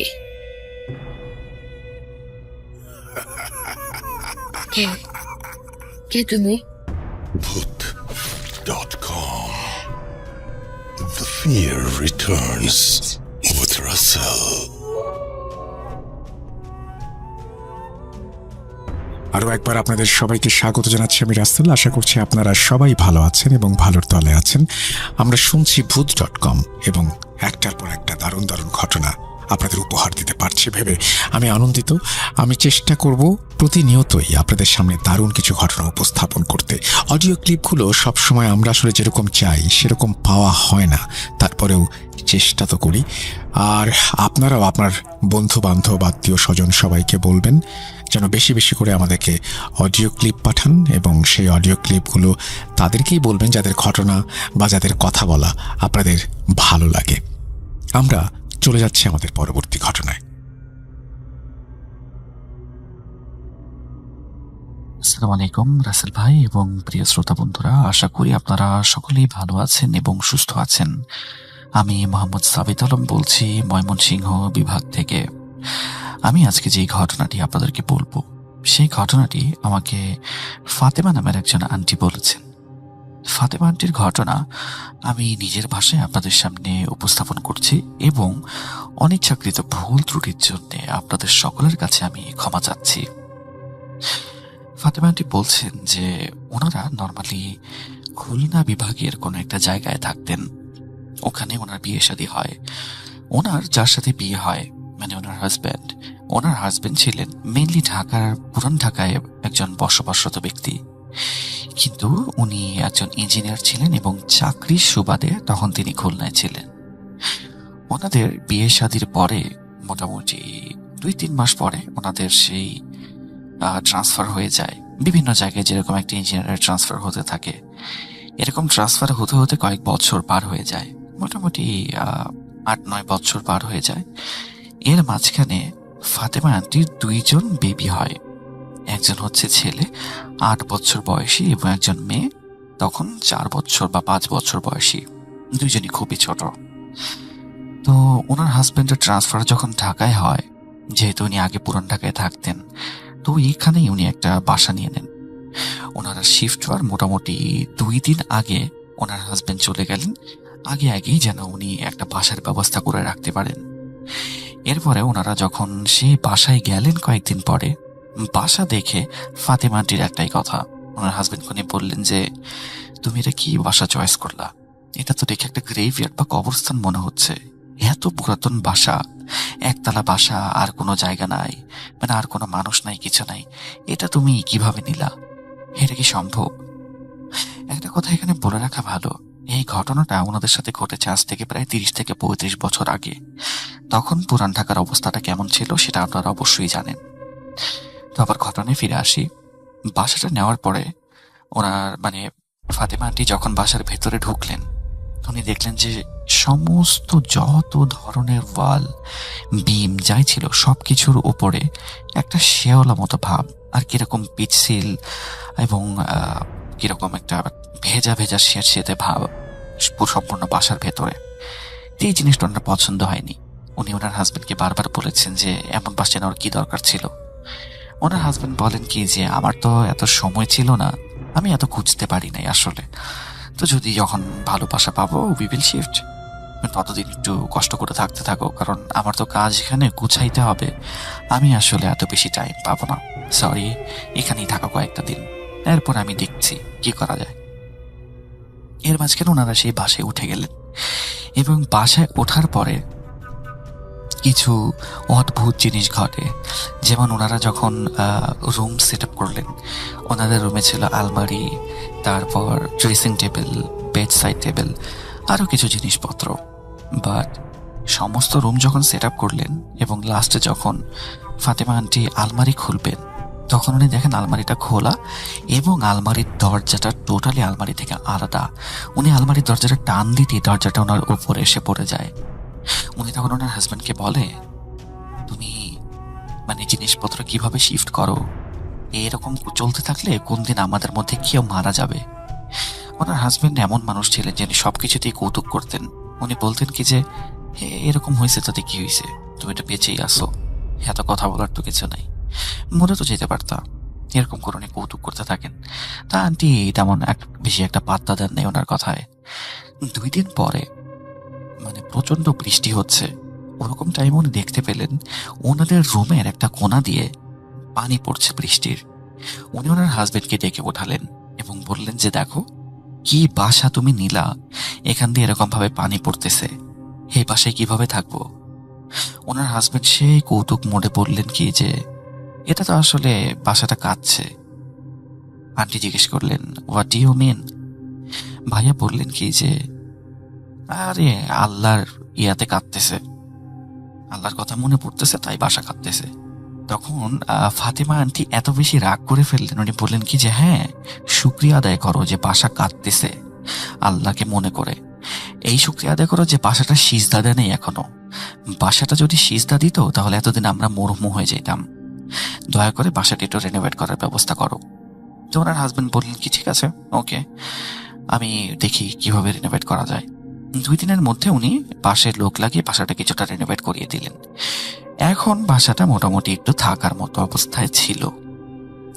এর কয়েকদিন পরে একদিন আঙ্কেল চলে গেলেন তার অফিসে, এবং আন্টি বাসায় ছিলেন, এবং তার যে বাচ্চারা ছিল ওরা 2 জনও ছিল স্কুলে। তো উনি কোনো একটা কাজে একটু বের হবেন। আন্টি বের হওয়ার সময় উনি দেখেন ওনার মেইন যে ডোর, বাসার মেইন ডোরের সামনে একটা কুকুর দাঁড়িয়ে আছে, বিশাল আকৃতির একটা কুকুর, যার চোখগুলো কিছুটা লাল এবং কালারটা খুবই unusual, not black, not brown, not white, এরকম কিচ্ছু না, মনে হচ্ছে কালো, ধূসর এবং হলুদ, এই 3টা রং মেশানো, এবং কুকুরটার কান ছিল একেবারে খাড়া। কুকুরটা তাকে দেখে খুবই জোরে জোরে গড়গড় করছে। আস্তে আস্তে কুকুরটা ওনার চারপাশে ঘোরা স্টার্ট করলো। উনি যখন বেশি ভয় পেয়ে গেলেন তখন কুকুরটাকে ছেড়ে দরজার কাছ থেকে যখন কুকুরটা সরে গেল, উনি দৌড়ে দরজার বাহিরে বেরিয়ে গেলেন। বাইরে বেরিয়ে দরজাটা লক করে দিলেন।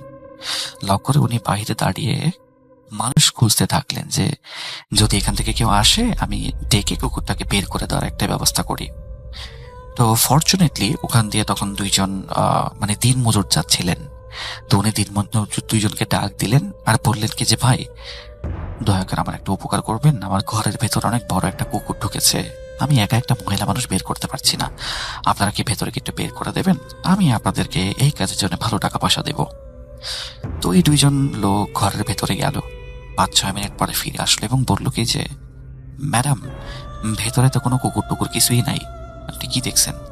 তো উনি বলেন কি যে আরে আমি তো নিজে দেখেছি, আপনারা আরেকবার দেখে আসেন।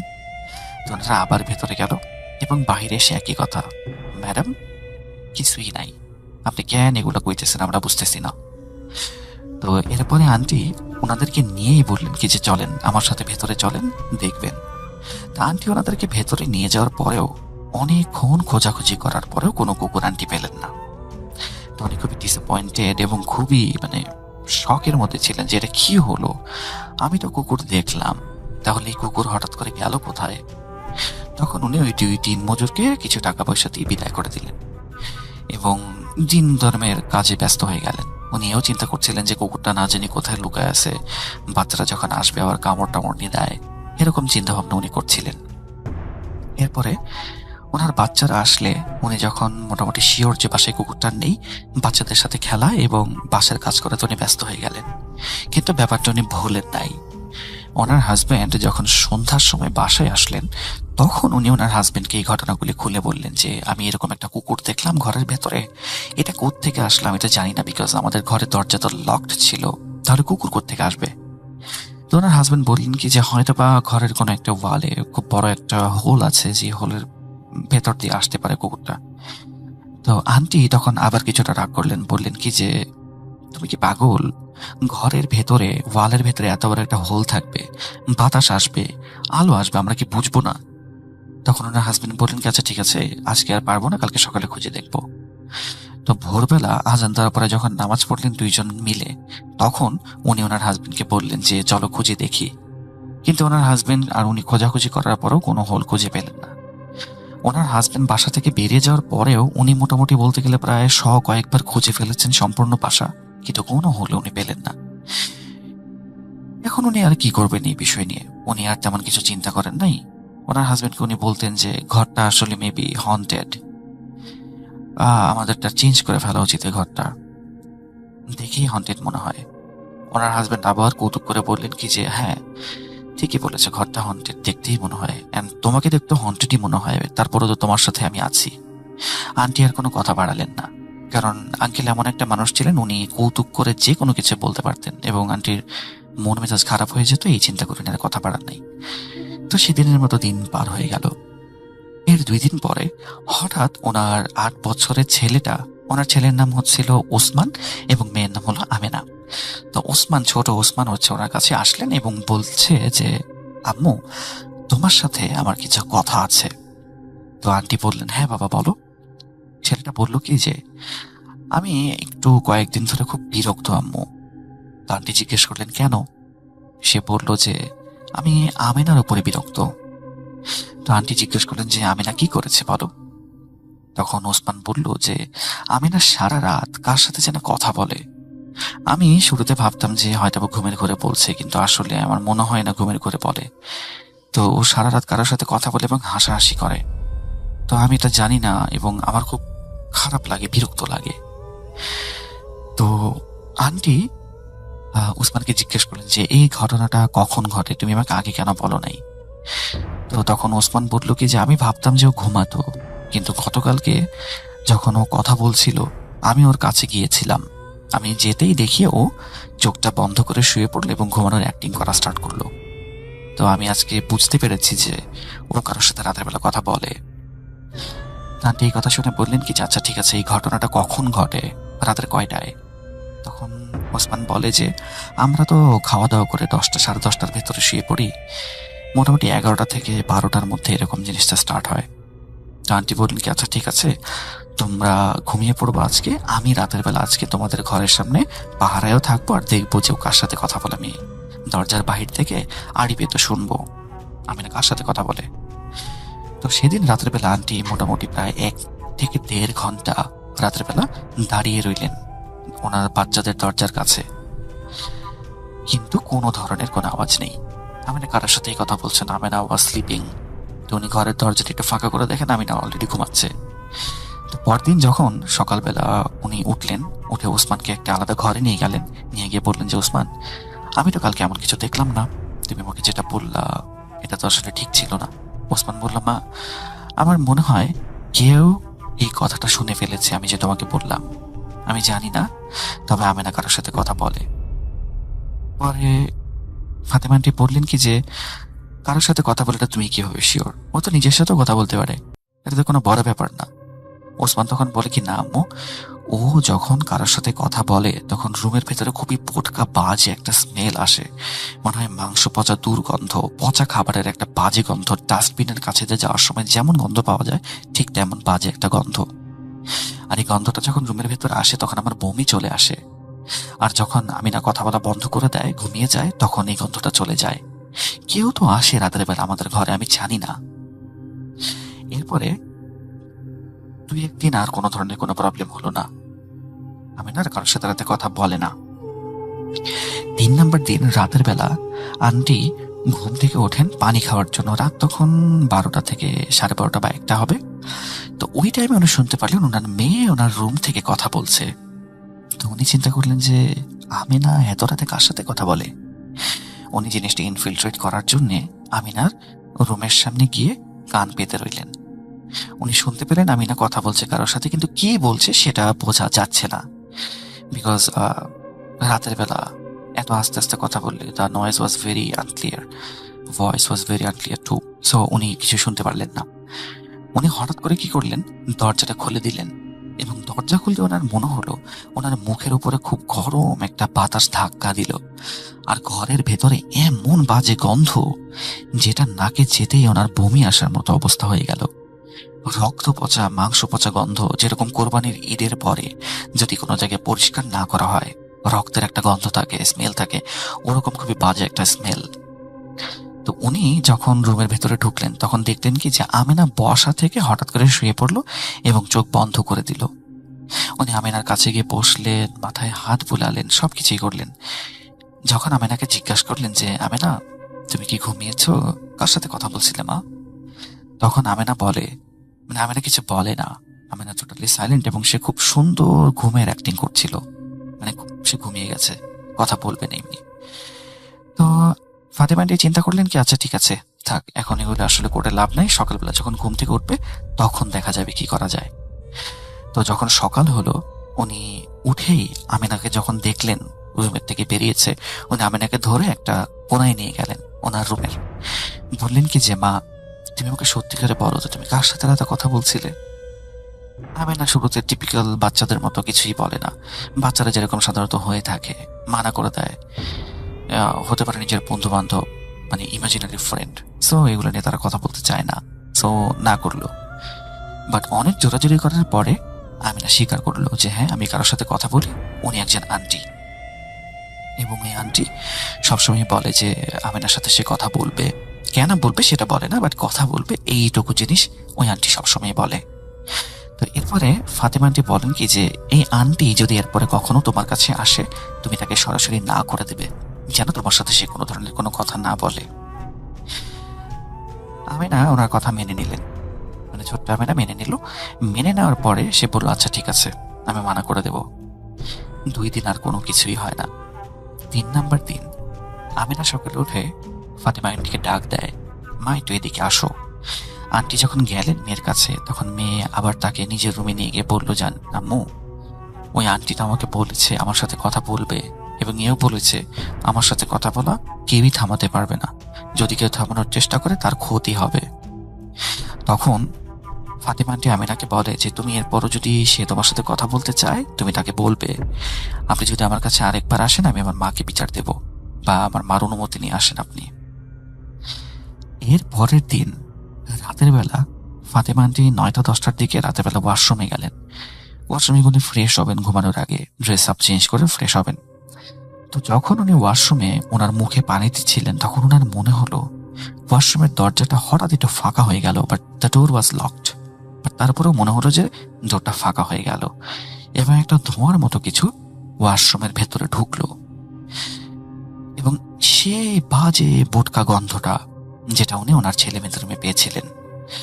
তো ওনার খুব ভয় লাগতে শুরু করলো লাইফে, প্রথমবারের মতো এরকম জিন টাইপের কিছু নিয়ে ভয়। ওনার কাছে মনে হলো যে কেউ হয়তো বা ওয়াশরুমের ভেতরে আছে। উনি দৌড়ে ওয়াশরুম থেকে বেরিয়ে গেলেন এবং ওনার হাজবেন্ডকে বললেন কি যে দেখো, আমার মনে হয় আমেনার কোনো একটা প্রবলেম হচ্ছে, এই ঘরটা একটু হন্টেড অ্যান্ড জিন ঘটিত কোনো প্রবলেম হয়তো বা আছে, সো তুমি একটু প্লিজ দেখো না কারোর সাথে কথা বলে।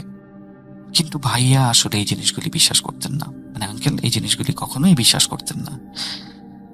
আর এছাড়াও ওনার যে শ্বশুর বাড়ির ব্যক্তিবর্গরা ছিলেন ওনারাও এই সমস্ত জিনিসে বিশ্বাস করতেন না, বা ফাতেমা আন্টির বাবা বাড়ির কেউই জিন ভূতে এটা আমার বিশ্বাস করতেন না। তো ওনারা বললেন যে ফাতেমাকে ডাক্তার দেখানোর জন্য, আমেনাকে ডাক্তার দেখানোর জন্য বলা হলো।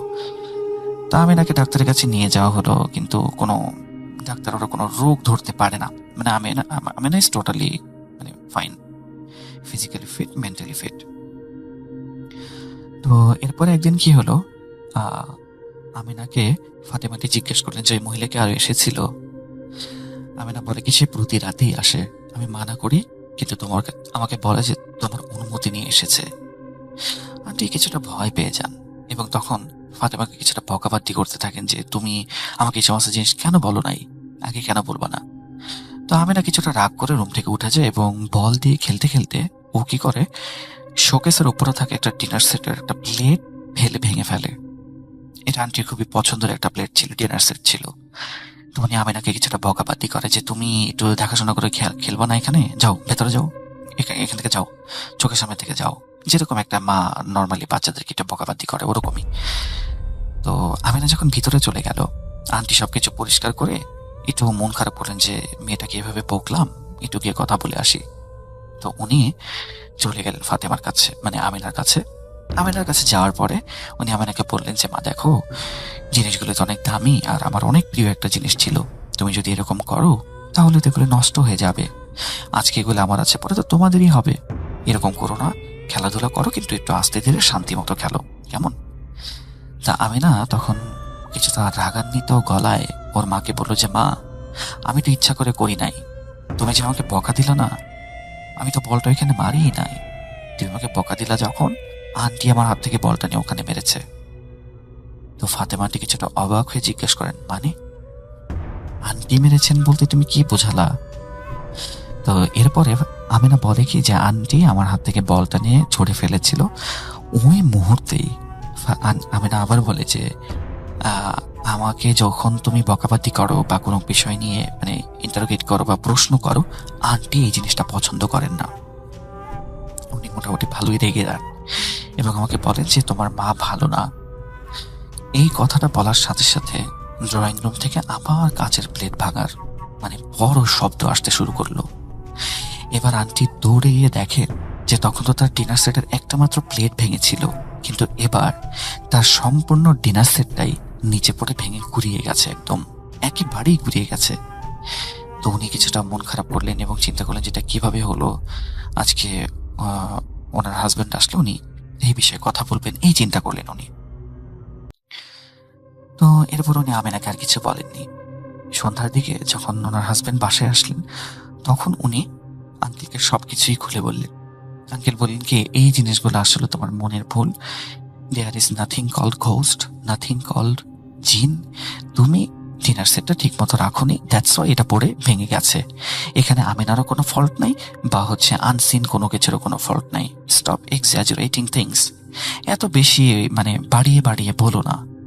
সেই দিন প্রথমবারের মতো আঙ্কেল কিছুটা বিরক্ত হন আন্টির উপরে। আন্টি তখন আর তেমন কিছু একটা বলে না। উনি চিন্তা করতে থাকে আমি কোথা থেকে হেল্প পাই, শ্বশুর বাড়ির কেউ মানে না, আমার বাবার বাড়ির কেউ মানে না, আমার হাজবেন্ড মানে না, এখন আমি কি করতে পারি? কিন্তু এভাবেই ভয়ে ভয়ে ওনার দিন কাটতে লাগলো। এরপরে একদিন ওনাদের বাসায় ওনার শ্বশুর এবং শাশুড়ি বেড়াতে এলেন।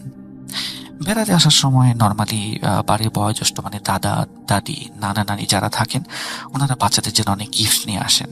একটা খেলাও খেলেন অনেক সময় ছোট বাচ্চাদের সাথে যে আমি 2 হাতে চকলেট নিলাম, কোন হাতে চকলেট আছে বলতে পারলে এটা তোমার। তো উনি দেখলেন কি যে আমেনার সাথে ওনার শাশুড়ি এই খেলাটা খেলছেন, কিন্তু আমেনা জিদ করছে যে না, আমার একবারই সব কয়টা চাই। তো ফাতেমা আন্টি এবার একটু হাসি খুশি একটু শান্ত হলেন যে না, যাক, বাসায় আরো মানুষ আসছে, এখন কিছুটা সেফ থাকতে পারবো। উনি কিছুটা নিশ্চিন্ত হয়ে রান্নাঘরের দিকে গেলেন সবার জন্য চা বানাতে।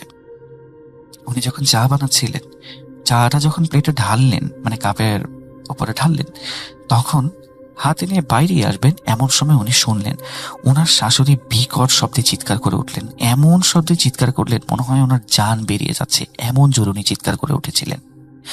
তো আন্টি যখন এই চিৎকারটা শুনলেন তখন ওনার হাত থেকে চায়ের কাপ এবং প্লেট সব পড়ে গেল। উনি দৌড়ে বাইরে আসলেন এবং দেখলেন যে কি হচ্ছে আসলে বাহিরে। উনি এসে সম্পূর্ণ অবাক। ওনার শাশুড়ির ডান হাত একেবারে মুচড়ে দেওয়া, একেবারে উল্টে ফেলা। এই দৃশ্য দেখে উনি নিজেও চিৎকার দেন। তৎক্ষণাৎ হচ্ছে কোনো না কোনো ভাবে ওনার হাজবেন্ডকে খবর দেওয়া হয় এবং ওনার হাজবেন্ড বাসায় চলে আসেন, আর ওনার শাশুড়িকে হসপিটালে নেওয়া হয়। তখন কেউই হসপিটালে বিশ্বাসই করতে চায় না যে 5 বছর বা 4 বছরের একটা মেয়ে বাচ্চার হাতে এত জোর বা এত শক্তি কোত্থেকে আসবে যে একটা প্রাপ্তবয়স্ক মহিলার হাত এভাবে মুচড়ে দিতে পারে। এটা কি আদৌ সম্ভব? তখন আন্টি ওনার শাশুড়িকে বললেন কি যে বাসায় হয়তো বা কোনো একটা প্রবলেম আছে, মা আপনারা আমার কথাটা একটু সিরিয়াসলি নেন প্লিজ। কিন্তু ওনার শাশুড়ি বললেন যে বাসায় কোনো ধরনের কোনো প্রবলেম থাকে না, প্রবলেম সব হচ্ছে মাথার আর মানুষের মনের, তোমার মেয়েকে ডাক্তার দেখাও। আরেক দফা আমেনাকে ডাক্তার দেখানো হলো, কিন্তু একই ফলাফল, কোনো ধরনের কোনো চেঞ্জ রিপোর্টস আসেনি। আমেনা একেবারেই মানসিকভাবে সুস্থ, শারীরিকভাবে সুস্থ, আমেনার কোনো ধরনের কোনো প্রবলেম নেই।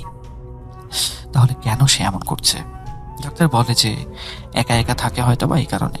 কিন্তু আন্টি চিন্তা করে যে বাচ্চারা তো সাধারণত ইমাজিনারি ফ্রেন্ড তখন বানায় যখন একা থাকে বা তারা কোনো ভাই বোন থাকে না, খেলার সঙ্গী থাকে না। কিন্তু আমার এই ছেলে মেয়ে তো দুজন একসাথে খুব মিলেমিশে থাকে, তাহলে এমন করার কারণটা কি হতে পারে?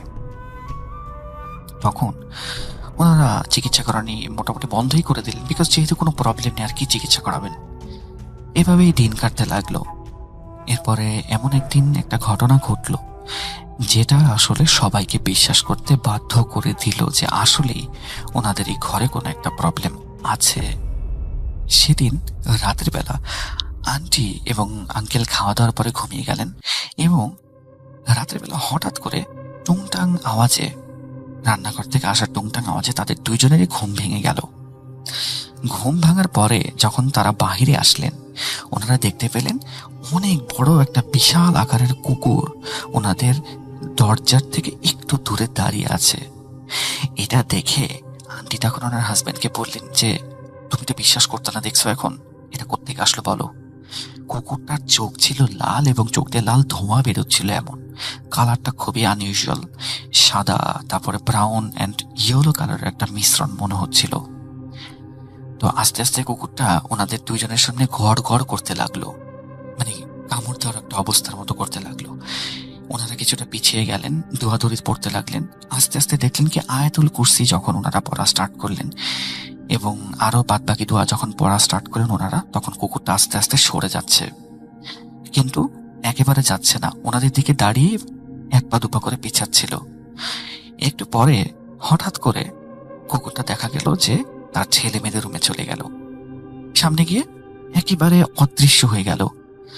ওনারা দুইজনে অবাক হয়ে গেলেন যে এটা কিভাবে সম্ভব, একটা কুকুর আমাদের চোখের সামনে এভাবে থাকলো আর অদৃশ্য হয়ে গেল, এটা কিভাবে সম্ভব? It's not possible. উনি তখন ওনার হাজবেন্ডকে বললেন যে তোমরা কেউ বিশ্বাস করতে না, এখন আমার বাচ্চাদের কি হবে? ওনারা যখন এরকম কথা বলছিলেন এবং দৌড়ে বাচ্চাদের রুমে যাচ্ছিলেন তখন বাচ্চাদের রুম থেকে ওনার ছেলে ওসমানের বিকট চিৎকার, মানে ওকে খুব মেরে ফেলছে এমন একটা অবস্থা। ওনারা যখন রুমের ভেতরে যাবার চেষ্টা করলেন তখন দরজা বাহির থেকে লকড। কোন অবস্থাতেই ওনারা দরজা খুলতে পারছেন না। ধোয়া পড়ছেন,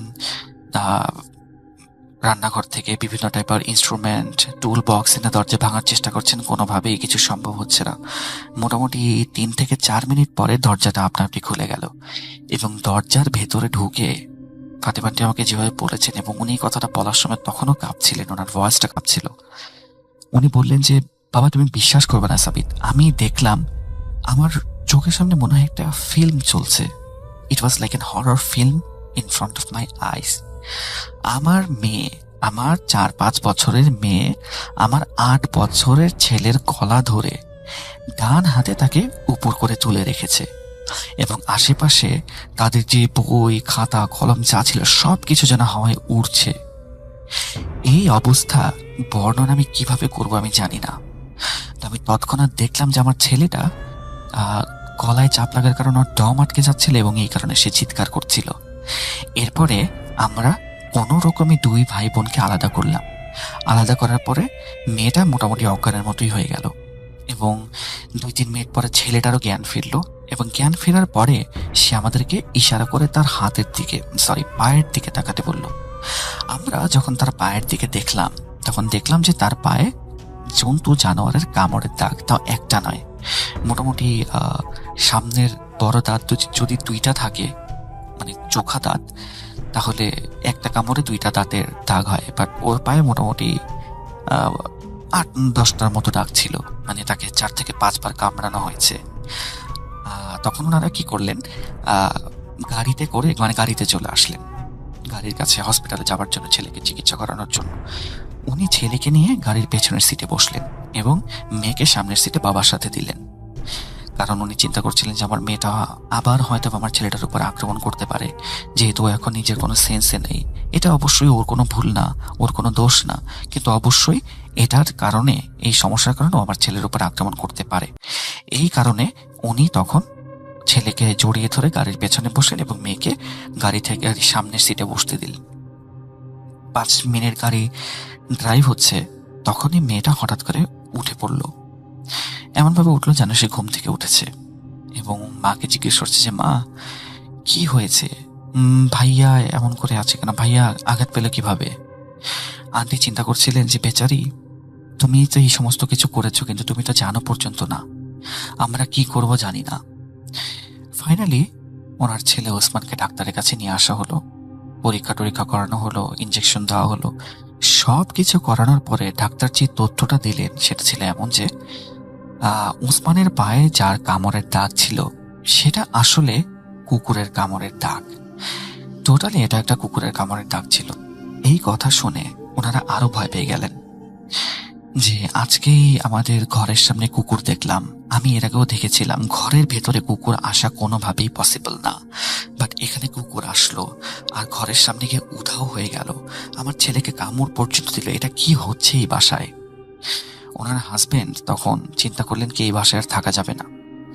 তো তৎক্ষণাৎ ওনারা গাড়ি করে ওনাদের এই একই শহরে, পুরান ঢাকার আশেপাশে ওনার হাজবেন্ডের খালার বাসা ছিল, ওনারা সেখানে গিয়েই উঠে পড়েন এবং আস্তে আস্তে মালপত্র যেই জিনিসগুলি ছিল, মালামাল, ওগুলো আস্তে আস্তে নিয়ে আসতে থাকেন। এরপরে আমিনার সাথে ওরকম তেমন প্রবলেম না হলেও মাঝে মাঝে রাতের বেলা আমিনা কার সাথে কথা বলা শুরু করছিল আবার। তো আমিনাকে যখন হুজুর দেখানো হয়, এবার তো সবাই বিশ্বাস করছে যেহেতু রাজি হয়েছে, সো আমিনাকে হুজুর দেখানো হয়।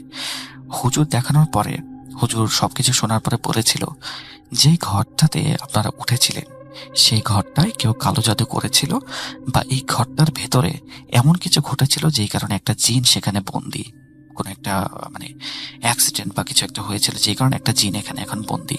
সো এই জিনটা এই ঘরে যেই আসবে তাদের মধ্যে থেকে যে কোনো একটা ফ্যামিলি মেম্বারের শরীর দখল করার চিন্তা করে। দ্যাটস ওয়াই আপনার মেয়ে আমিনাকে সে ছাড়তে চাইতো না, কিন্তু তার ক্ষমতা বাসার ভেতর পর্যন্তই সীমাবদ্ধ ছিল, এই কারণে সে আপনার মেয়ের পিছু আর নিতে পারেনি। তো এরপরে যখন হুজুরকে জিজ্ঞাসা করা হয় যে আমিনা এখনো বারবার কারোর সাথে কথা বলে বলে মনে হয়, তখন হুজুর বলেন কি জানি এটা কোনো প্রবলেম না, অনেকদিন ধরে ওই জিনিসটা ছিল, তো তার একটা প্রভাব আমিনার মাথায় রয়ে গেছে এই কারণে, বাট এখন আমিনার সাথে কোনো ধরনের কোনো মানে গায়েবী কোনো প্রবলেম নেই। তো এরপরে হুজুর তাকে তারপরে একটা তাবিজ দেন, কিছু পানি পড়া দেন কিছুদিন মানে খাওয়ার জন্য। এরপরে আস্তে আস্তে আমিনা সুস্থ হয়ে যায় এবং আর কিছু হয় না। আন্টি আমাকে বলেন যে এখন আমিনার বিয়েও হয়ে গেছে, আমিনাও এখন মা হয়ে গেছে, এবং ওসমান ভাই যে ছিল উনি এখন আমেরিকা থাকে, তো ভালো একটা সেটেলড অবস্থায় তারা আছেন। কিন্তু এই ঘটনার কথা ওনারা কোনোদিনও ভুলবেন না। আর এই ঘটনার পর থেকে ওনার হাজবেন্ড অর্থাৎ আঙ্কেল যে কোনো ধরনের মজা করাই বন্ধ করে দিয়েছেন, এবং উনি ওনার ওয়াইফের কথা সিরিয়াসলি নিতে শুরু করেছেন। এই ছিল আপনাদের জন্য আমার কালেক্ট করা আজকে হন্টেড হাউসের ঘটনা। যদি ভালো লেগে থাকে তাহলে আমি আপনাদের কাছে কৃতজ্ঞ, আর যদি ভালো না লাগে then I am really sorry. পরবর্তীতে আরও সুন্দর ঘটনা আপনাদের কাছে আনার চেষ্টা করব। আপনারা ভালো থাকবেন, সুস্থ থাকবেন, ভূত.com-এর সাথে থাকবেন এবং আমার জন্য সকলে দোয়া করবেন। আসসালামু আলাইকুম।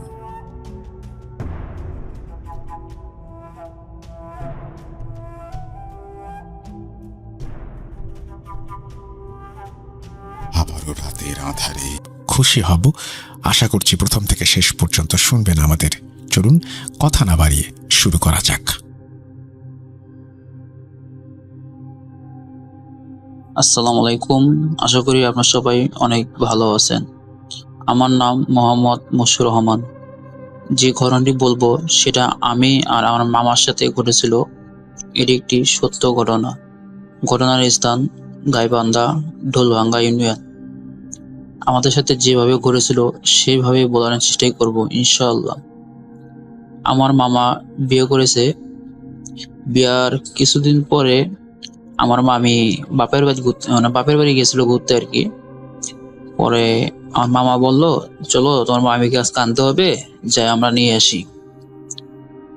আমরা বললাম আচ্ছা ঠিক আছে, তো আমি যাবো, একটু সময় লাগবে আমার। আচ্ছা ঠিক আছে, তুমি বাড়াও, আমি বাইরে দাঁড়িয়ে রয়েছি। পরে আমরা আপনার রাতের 11টার দিকে রওনা দিই। আমাদের যেতে সময় লাগে নিম্ন আপনার 1 ঘন্টার মতো। আর ভাই আমার মামা যে জায়গায় বিয়ে করেছে ওই গ্রামটিও অনেক দূরে, মানে একটা মাটির রাস্তা আছে, ওটাতে যেতে হয়। চারপাশে শুধু ধান ক্ষেত, কোনো বাড়িঘর নেই, বাচ্চার গোরস্থান, শ্মশানও পরে এই সাইড দিয়ে নদী আছে। পরে আমরা যা আসুম ভাই ভালো মতোই যাই। আবার কিন্তু রাসেল ভাই আমাদেরকে ওই দিনে আসতে হবে, মানে যখন গেছি এর 1-2 ঘন্টা পরে আবার আসতে হবে। আমি মামাকে বলছিলাম যে কাজ আছে। পরে আমরা খাওয়া দাওয়া করে আপনার 1টার দিকে রওনা দেই। যখন আমরা রওনা দিব ওই টাইমে আমার নানির, মানে আমার নানি মামার শাশুড়ি আর কি বলতেছে যে তোমরা তো যাবা, তাহলে কিছু তেলের পিঠা আছে, তোমরা এটা নিয়ে যাও, বাইরে নিয়ে যায় তোমার নানিকে দিও। আমরা বললাম যে তো রাত হয়ে গেছে, আবার তেলের পিঠা নিব, এটা তো সমস্যা হতে পারে। এখন তারা গ্রামের মানুষ, তারা যেরকম ওই যে গ্রামে কাঁচামরিচ, নারকি চুড়ে যে ভাই যে আর নারকি দিয়ে আনদে ওই কয়লা, সেই কয়লা দিয়েছে। আমরা তারপরেও হেরা এরকম দিছে, আমরা তো যাও, আর এখন কোনো সমস্যা হবে না।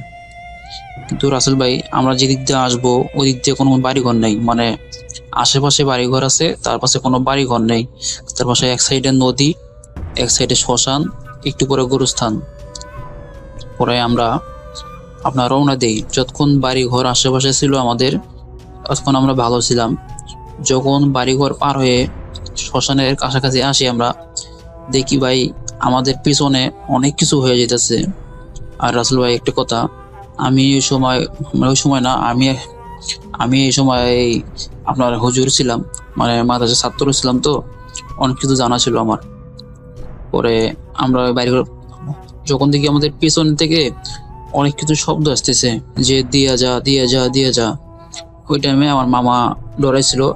আমি বললাম মামা তুমি কিছু এই সূরা পাঠ করো, তাহলে কোনো সমস্যা হবে না। সূরাটা পাঠ করে 3 বার ফু মারো, বুকে ফু দাও, তাহলে কিছু সমস্যা হবে না। তারপরও রাসেল ভাই আমাদের পিছনে মনে হয় যে অনেক কিছু হয়ে যেতেছে, শব্দ কানের সামনে এসে করতেছে দিয়া যা দিয়া যা।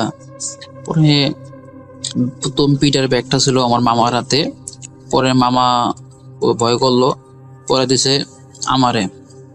পরে আমি নিলাম যে সাহস করে যাওয়ার হবে আজকা। আমি যা যা পারি সুরা মুরা সব পড়তেছি।